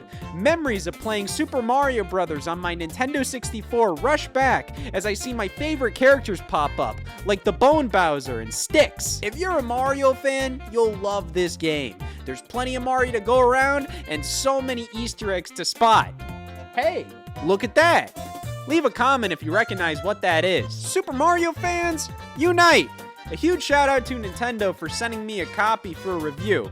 They also sent me a copy of Tokyo Mirage Sessions #feed, and I just tweeted out a picture of the title screen. And this is a message to the Nintendo community. If we can get this video to 30,000 likes, I'll tweet a picture of the title screen again. I give Sonic and Mario at the Olympic Games an epic nanners. You're not gonna wanna miss this one. Unless you're one of Bowser's minions. Same day as Mario and Sonic, Nintendo also finally released Tokyo Mirage Sessions Sharp FE. After 3.5 long Tokyo Mirage sessionless years, I can now do this. You know, having an exclusive massive JRPG developed by Atlas on your system is a pretty big deal. Now, if your system wasn't the Wii U, and your exclusive massive JRPG wasn't Tokyo Mirage Sessions. Yeah, for a while, I was thinking this would be like Nintendo's equivalent to Persona, when in reality, it's Nintendo's equivalent to Persona, but not as good. And don't get me wrong, this is a good game. Just not really a must-play. I like the overall aesthetic, and the battle system is pretty fun, but it didn't do all too much to keep me engaged. After 6 hours or so, the story wasn't engrossing, the dungeons outside of battles were tedious, there wasn't really a ton this game was doing that made me go, that's why I'm playing this. For a game with such a crazy setup, being a crossover between Shin Megami Tensei and Fire Emblem to end up being all about Japanese pop stars battling demons with a few references to Fire Emblem thrown in there, that setup is about as crazy as the game actually gets. Because while playing, it's not really throwing anything too absurd at you to keep you hooked. For the most part, it's just Shin Megami Tensei light. Which still means this is a solid game, one I'd call a good starter RPG. But I'd only recommend it if it already looks enticing to you. Like Persona 5, I'd recommend to anybody because that is an incredible game with a gripping story that's actually saying something. Great characters, a fleshed out world to explore, fantastic battle system.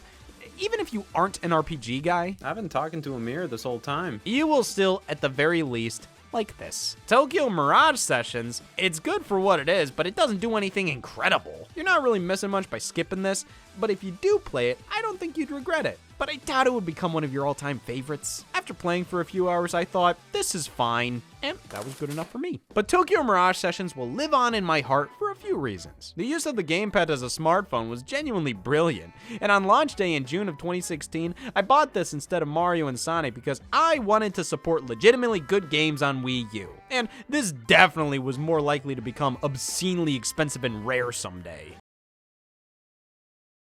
For my next trick, this actually turned out to be a pretty big month for releases, as we also got Mighty No. 9. I said big, not Mighty No. 9. A rumor went around claiming the Wii U version of this game was bricking consoles, rendering them unusable. What was the validity of this rumor? Not. I think this gained traction just because of the controversy surrounding Mighty No. 9 as a whole. Like, oh man, this game is bad, and now you're telling me it's also ruining Wii U's? Any story that could possibly contribute to this game being labeled a train wreck was immediately taken and ran with, but there's no proof to this whatsoever, outside of this. What the f***, Mighty No. 9? Mighty No. 9 was a Kickstarter mega success, being positioned as the true spiritual successor to Mega Man during a time in which Capcom was barely doing jack dick with the franchise. But after a few years, numerous delays, yet constantly announcing new projects like a movie, TV series, a spin-off with a separate Kickstarter, poor marketing, and visually not living up to expectations, this game that everybody was excited for slowly but surely became something everybody resented. And the Wii U version was definitely one of the weaker builds of this thing, with long load times and rough frame rate dips, which stinks considering the Nintendo platform is where I'd prefer to play this kind of game. It feels right at home here. This was a disappointment in every way. And yeah, it is not a great game, but it's not awful. I'd say it's just incredibly mediocre. If you wanted a modern Mega Man on Wii U at the time, I mean, you wouldn't like this, but it could sustain you. It's like expired store brands. The physical copy of Minecraft launched alongside Terraria releasing for the first time in general on Wii U, both digitally and physically. You also got Lego Star Wars, The Force Awakens, and The Book of Unwritten Tales 2, another Legend of Chaos tier release. My, this was a packed month. 4 out of 10. As E3 2016 approached, I just couldn't get excited for Nintendo's showing. I mean, yeah, I was interested in seeing more Zelda, but this company has continuously dropped the ball within the past year. Hell, last E3 was one of their worst! And just bringing one game to E3 didn't register to me as, oh, they're just that confident in Zelda. I interpret it as, Jesus Christ, this is literally all they have. And Microsoft and Sony brought the big stuff to E3 this year, like God of War, Spider-Man, Resident Evil 7, Death Stranding, Crash Insane Trilogy, The Last Guardian, the announcement of the Xbox One S, the tease of a more powerful Xbox One coming in 2017. This was a great E3. But oh, here comes Nintendo. Don't worry, fellas. I made sure I wouldn't embarrass myself here, so I shit my pants on the way over. No actual presentation this year. Nintendo's stream kicked off with Reggie on their Treehouse live set on the E3 show floor as he would go on to introduce a trailer for the new Zelda. Yeah, whatever. It'll probably be good. God damn it, it was good! The Legend of Zelda Breath of the Wild was formally unveiled, and this restored all of my faith in Nintendo. This was the first Nintendo game in a while that genuinely stole the show. Like, everybody was impressed and taken aback by what was shown here. We already knew this was an open world Zelda, but this trailer and the following gameplay live streams perfectly showcased what they were doing with that concept and how that affected everything. This wasn't just a typical Zelda, but now it's set in an open world. No, they designed the entire game to revolve around the open world, which combined with the advanced physics, weather effects, the ability to climb anything, it was obvious this wasn't just an adventure game. This was a game that would genuinely put you on your very own adventure. This trailer really conveyed to me this feeling that Nintendo was actually growing. Like, this truly felt like a modern video game.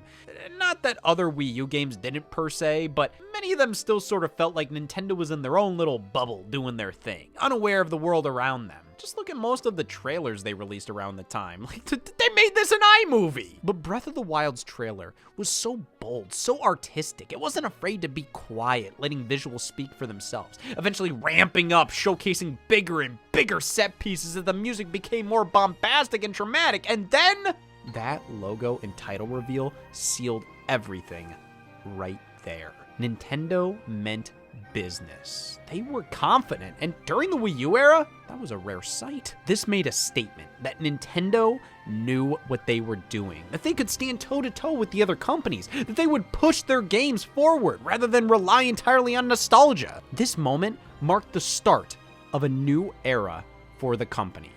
Even when the old era wouldn't leave me alone. They uploaded a new trailer for Paper Mario Color Splash. Yup, same thing as the reveal. I'm pissed. A couple games were demoed on Treehouse Live, and they shared a decent amount of info about some new 3DS games and Amiibo, but it was obviously mostly focused on Breath of the Wild, which Nintendo themed their entire E3 booth around, turning it into a pseudo-theme park. They won numerous Best of E3 awards, the trailer reached unprecedented view counts. This actually turned out to be a pretty effective strategy on Nintendo's part. What initially seemed to be the disappointment of the century ended up being a halfway decent E3 that effectively showcased what might have been their most important release of the decade. I was fairly satisfied, mostly because I think this helped me stop expecting anything of the Wii U. Sure, Breath of the Wild was showcased exclusively on the console there, but later at Nintendo's shareholder meeting that month, it was pretty clear. Zelda was the only game releasing for it next year, which meant Paper Mario was basically all we had left for 2016. Now wait, that may be pretty damn bleak, but just seeing Breath of the Wild at E3 and knowing it was coming to the next console, which was going to be revealed later this year, like, I finally had something more tangible to latch onto concerning the future of Nintendo compared to the first half of the year, which consisted of begging you to please not remember me like this. Like, we've known about this thing for over a year at this point, and while we still don't know what the hell it even is, now we have a timeline and an NX game that we know plenty about. I was finally at peace. At this time, Nintendo had started to formally move on from Wii U. Now, while 2016 was definitely a quieter hump year for them, there were still loads of highlights. Their mobile game initiative kicked off with Pokemon Go taking over the world. Super Mario Run showed up at an Apple event. They announced the NES Classic Edition in July for release later that holiday season. Pokemon Sun and Moon carried the 3DS the whole year. But the Wii U, it simply didn't play much of a role in Nintendo's 2016. We got a couple of games, and that was it. But E3 helped me accept that this was the end. This was a dead console, so while the latter half of the year was even more barren, it wasn't as big of a deal, especially when Nintendo had other junk to keep me on my toes. But it wasn't like there was nothing going on. Like, you wouldn't consider this a dead console, would you?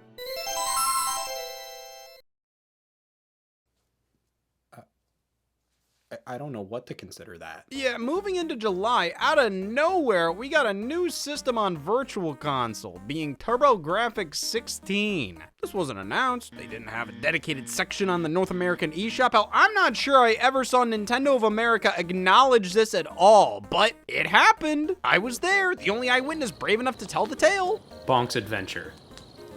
I didn't buy it. Every single game was released by Konami, who owns the rights to the system, so this seems to have been entirely spearheaded by them. I mean, these releases utilize a completely different menu setup compared to the other Virtual Console games, so Nintendo probably didn't have much of a hand in this outside of letting them use the Virtual Console branding, which wasn't unheard of. The Wii Shop channel had non-Nintendo systems, including TurboGrafx. But for the Wii U Virtual Console's non-Nintendo systems to consist of only TurboGrafx, and for them to release just 3 games in 2016, to then release 37 more in 2017 and 2018, well after the console was dead, which, keep in mind, most Wii U owners were not even made aware these Virtual Console games existed in the first place, let alone in 2018, I would ask, why? But I already know the answer to that question. I don't know. Well, hey, Darksiders War Mastered was announced for Wii U this month. All right, that's an actual game. A remaster of the 360 and PS3 release, which is pretty cool. It's coming to Wii U considering Darksiders 2 was a launch title. It's like poetry. I don't know how to rhyme. In August, we got a new wave of Nintendo Selects, Lego City Undercover, Wind Waker HD, and Nintendo Land. Oh, come on! That was bundled with most Wii U systems. What, you're gonna sell it for 20 clams and act like that's a deal? Thank God it only cost me $20 to point out how stupid this is. They also announced these new Amiibo bundles for select games at the reduced price of 40 bones each. And that's it for August. Moving on to September, a Nintendo 3DS Direct was announced, and my lord, read the room! We've known about these 2 goddamn letters since 2015, and we're told it would get announced in 2016. It's fucking September! The last thing on my mind was, yes, tell me something I don't give a about. Since this was labeled a 3DS Direct, barely any Wii U news is here outside of a section highlighting Zelda's 30th anniversary, where it was announced Skyward Sword would be available on the Wii U eShop.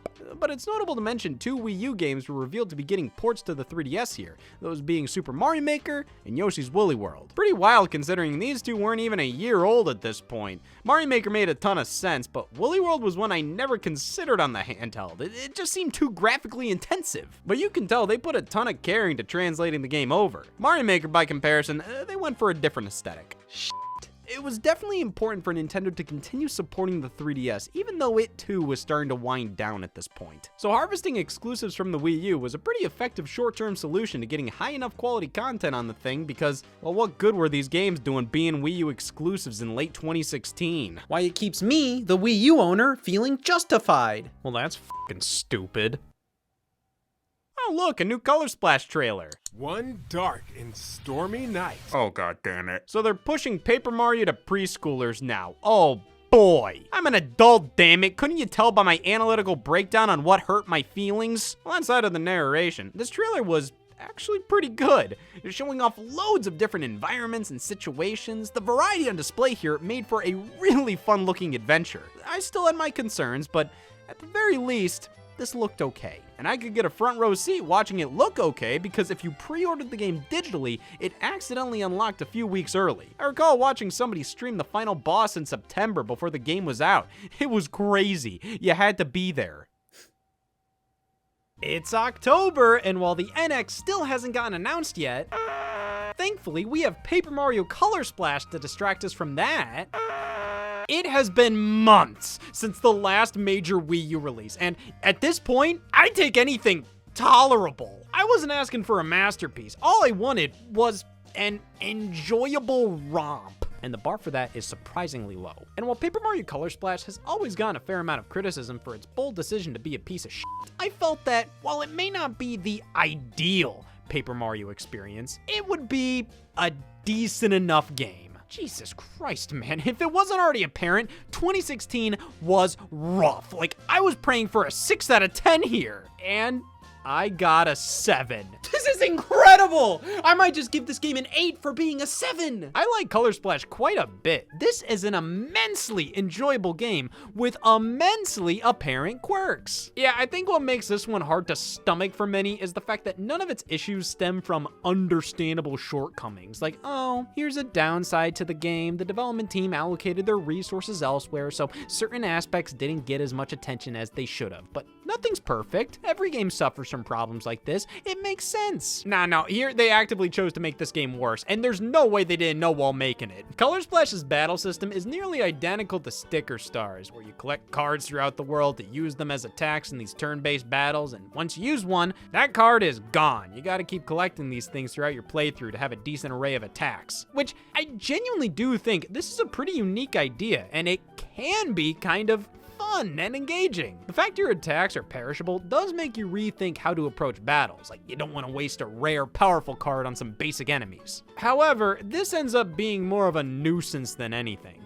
At the end of the day, this battle system is pretty basic and traditional, so the whole concept of collecting cards and using them to attack, all it does is add a bunch of unnecessary steps to something that took just a button press or two back in the first couple Paper Marios. I don't hate this idea, but I think it would work better in a game designed completely around it, because here, it doesn't complement anything. It's not integral to the game design. It's just the game's battle system is this way because the last game's was. And at least there, they had the excuse of they were trying something new and it made sense using stickers for this concept. But this came with loads of issues. Most notably, why waste your time and inventory of attacks getting into battles? I mean, it's not fun to use up these things and there's no experience points or leveling up, so why wouldn't you just avoid any and all enemies? Like, everything's just pointless here. Now, did Color Splash improve on Sticker Star's problems? Did Color Splash improve on Sticker Star's problems?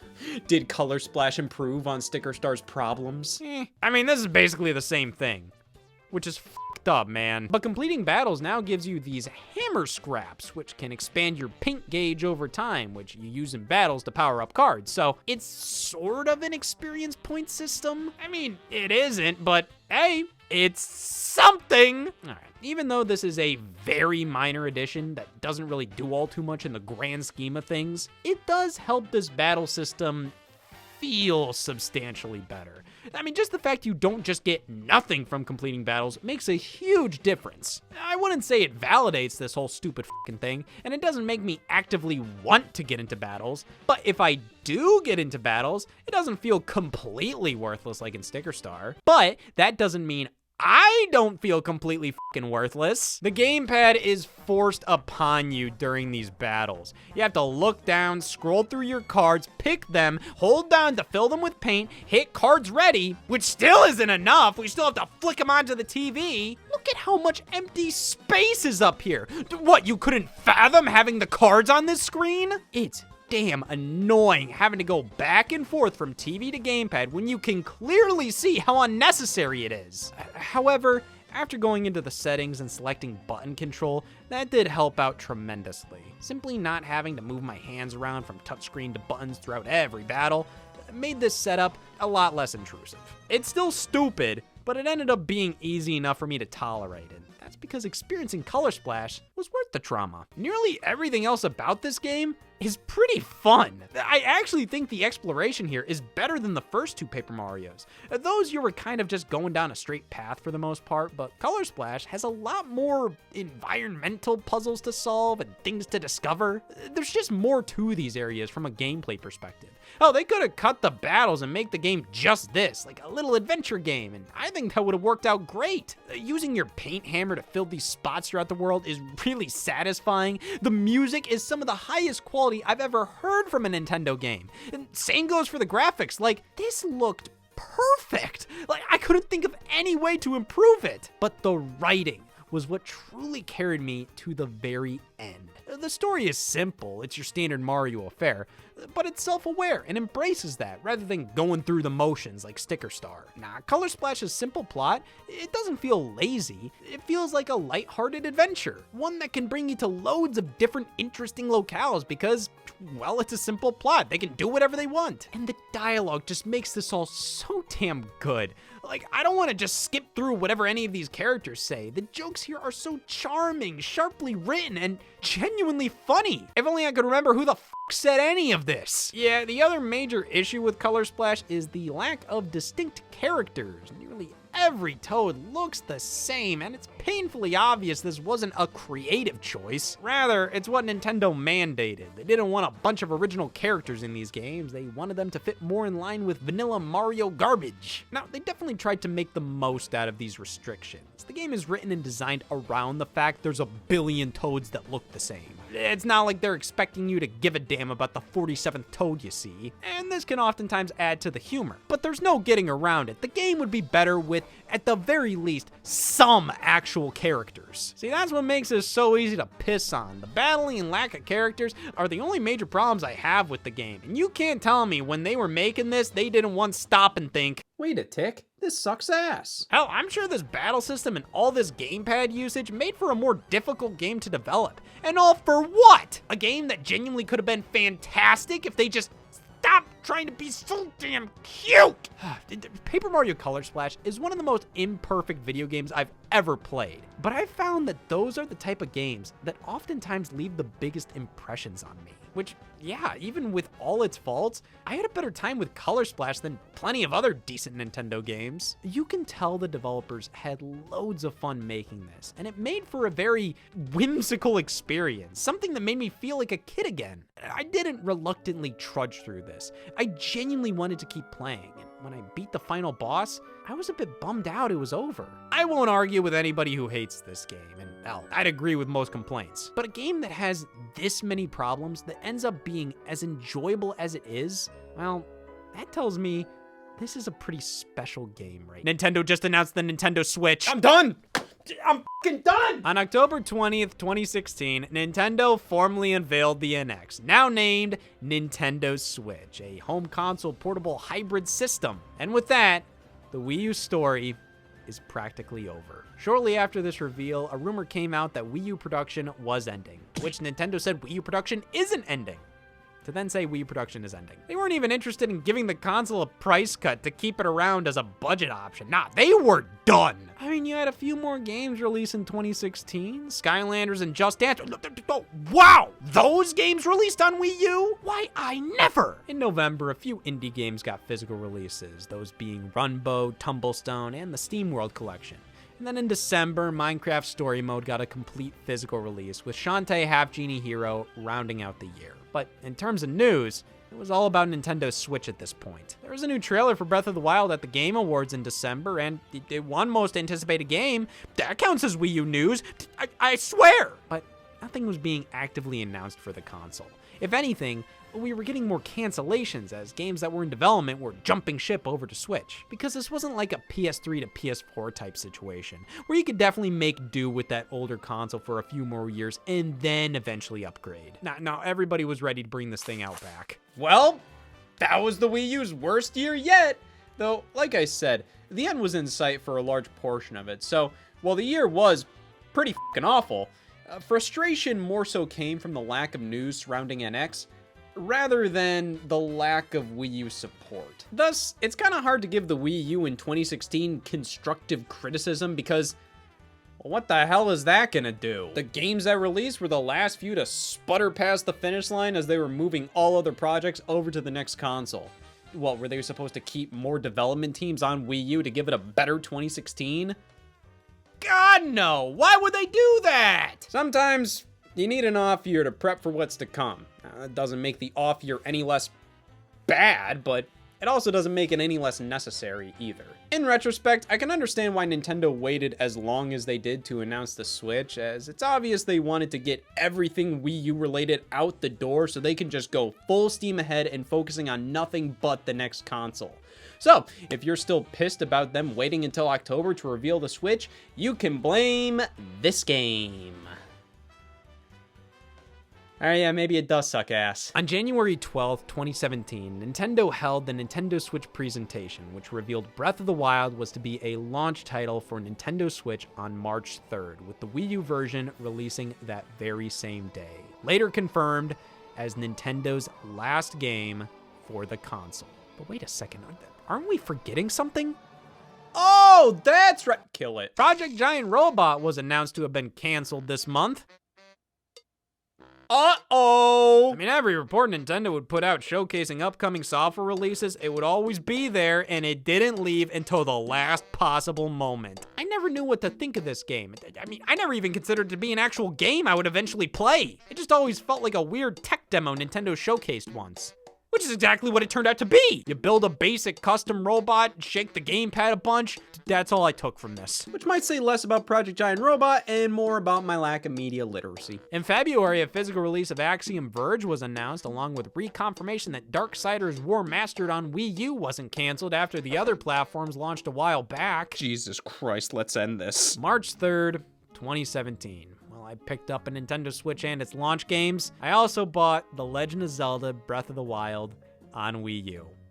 Because it was funny. Yeah, I had no intention of seriously playing this on the console. I exclusively ran through it on Switch. I got it on Wii U more so as a collector's piece. And my god, it looks strange seeing this on the platform. Which is crazy considering for years I only referred to this as Zelda Wii U. All for its release on the console to kind of end up just being a fun fact. Like, hey, did you know? Unlike Twilight Princess, which had significant differences between the GameCube and Wii versions, Breath of the Wild is basically the same on Wii U and Switch. They ended up removing all gamepad functionality outside of off-TV play. The game runs at a lower resolution here than on Switch, so there's no real benefit to playing on Wii U. It's not like you get the experience of, oh, this is how the game was always meant to be played. Because what does that amount to? A D-pad on the UI instead of 4 bumps?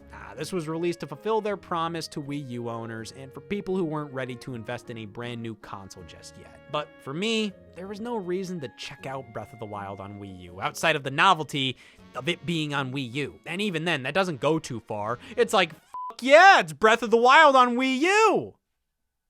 Now what? All that to say, this game's legacy goes far beyond the Wii U platform, to the point where if we're talking Wii U games and you bring up Breath of the Wild, I'll look at you funny. Like, yeah, you're not wrong, it was a Wii U game, and it still ended up selling 1.7 million copies on the thing, but this released when the story of Wii U was already over. And it ended up being for the best. The vast open world of Breath of the Wild was the perfect showcase for a Nintendo Switch. Being able to play this brand new, massive, generational game, both at home and on the go, was so much more impactful than just playing this on Wii U. It's still one of the greatest games of all time on here, but this is a Nintendo Switch game to me. Look, even Nintendo agrees. As a bonus for buying the DLC, you get This Is Feels a bit strange to sort of gloss over Breath of the Wild, as it was the game everybody was looking forward to throughout the Wii U generation, and then we finally got it!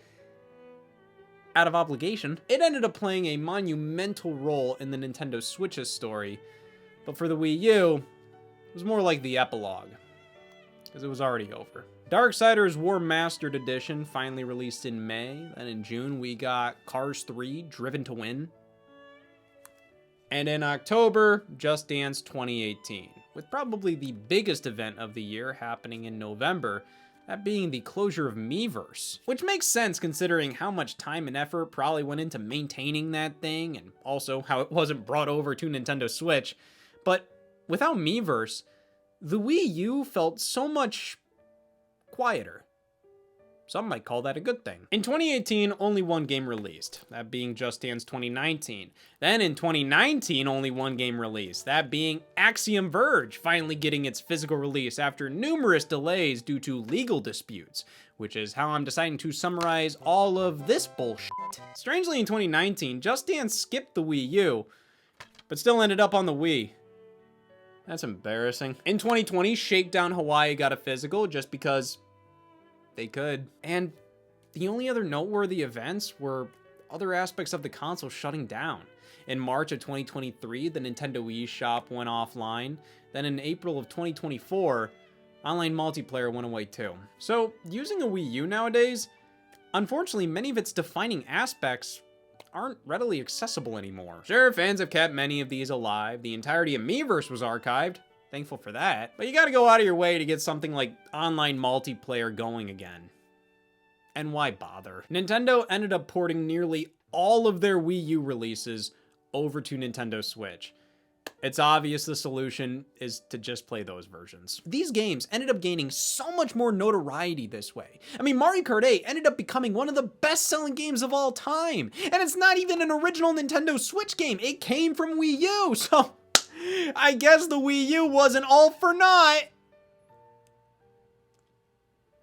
What was I, just some kind of guinea pig? I spent years of my life dedicated to a console that just plain sucked! You had some good games, sure, but you can say that about any fucking console. Months would go by with nothing of note happening or releasing. All we'd get is maybe some inconsequential news about the same games we've been hearing about time and time again for years! After the first year, third-party support became non-existent. But even when we got third-party support, it was the most half-assed garbage. The gamepad was a gimmick for the sake of a gimmick. It was an unfocused, cobbled-together parasite that even Nintendo didn't know how to properly utilize. All they said was, we need a crazy controller idea to follow up the Wii Remote, and they came up with this without thinking anything through. The console itself is slow as dirt, it's clunky as hell, with no personality to make up for any of this. I can't believe I convinced myself this was a good system, something I stuck by for years. I could have spent all that time playing my PS4 more, but no! I just had to root for the system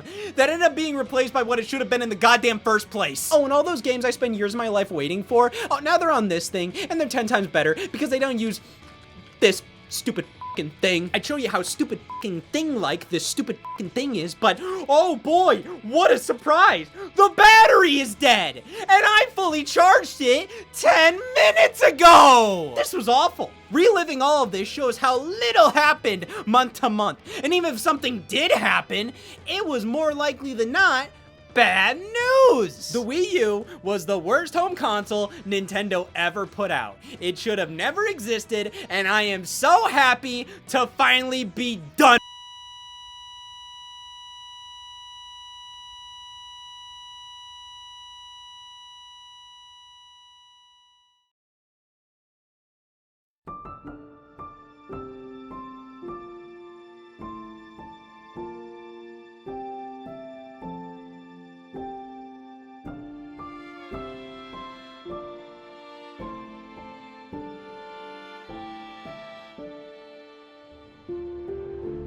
The Wii U meant a lot to me. I went through the entirety of high school that generation, so I was at the perfect age to be paying constant attention to gaming news, and after getting my first job, I had my own money coming in, which I could spend on whatever I wanted. And more often than not, I chose to support the console. It felt like I was rooting for the underdog, and when I'd see the few other Wii U owners out there doing the same, it oddly made me feel like I was a part of something. As a teenager, I felt alone. But this stupid-ass console brought me this sense of community I was missing in my life. It felt oddly special to be one of the few who made a mistake by buying this thing, because even though we all knew of its faults, we could see greatness peeking through the cracks. Some of my favorite games of all time were on Wii U. It did some genuinely cool things at times. In the moment, I loved this console. But I think that's mostly because of where I was at in my life. Because looking back, this was rough. However, it had to happen. The Nintendo Switch became a monster success afterwards, but it needed the Wii U to fail. Sometimes, failure isn't as scary as it seems. It's okay to screw up, because you can learn from it. And oftentimes, you wouldn't know what the right answer is if you didn't get it wrong first. Even though Nintendo screwed up big time with this thing, it ended up being one of the most important consoles they've ever released. for better or for worse, I learned so much about myself just by focusing so much time and energy into this thing. This console made me realize how much I love talking about stupid Nintendo games. If it wasn't for the Wii U, I wouldn't have talked about this garbage for as many times as I have. And this is my favorite thing to do in the whole world. I don't want to stop. I don't want this to be the end. This console was instrumental to me growing up. As bad as it was at times, I'm always gonna have a soft spot for it. I'm always gonna find a way to bring it up at inappropriate times. But I don't need to just talk about the Wii U. Going through its entire lifespan brought back so many memories. But I'm ready to look forward. Just because I'm done talking about the Wii U as a whole doesn't mean I'm done talking about pointless trash.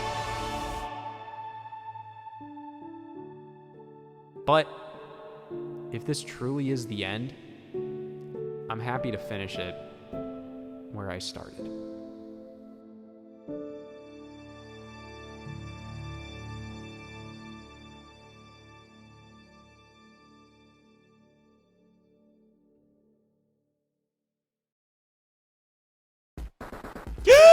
Scott, you're alive! Allegedly.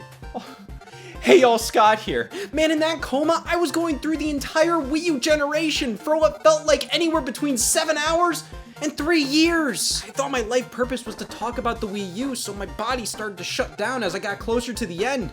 But there's so much more out there to talk about. Does Gizmondo? I basically have nothing else to talk about regarding the Wii U. I'm so excited to look forward, but as much as I'm through with that damn console, as much agony as it was reliving that generation, I'll always have a spot in my heart for it. I love it so much I hate it, and I hate it so much I love it. It might have been a tragedy, but it was my tragedy. It'll always be a part of who I am, and I'll always find an excuse to talk about it again. Wait, why was I in a coma? You got stabbed for talking about the Wii U too much. Who stabbed me?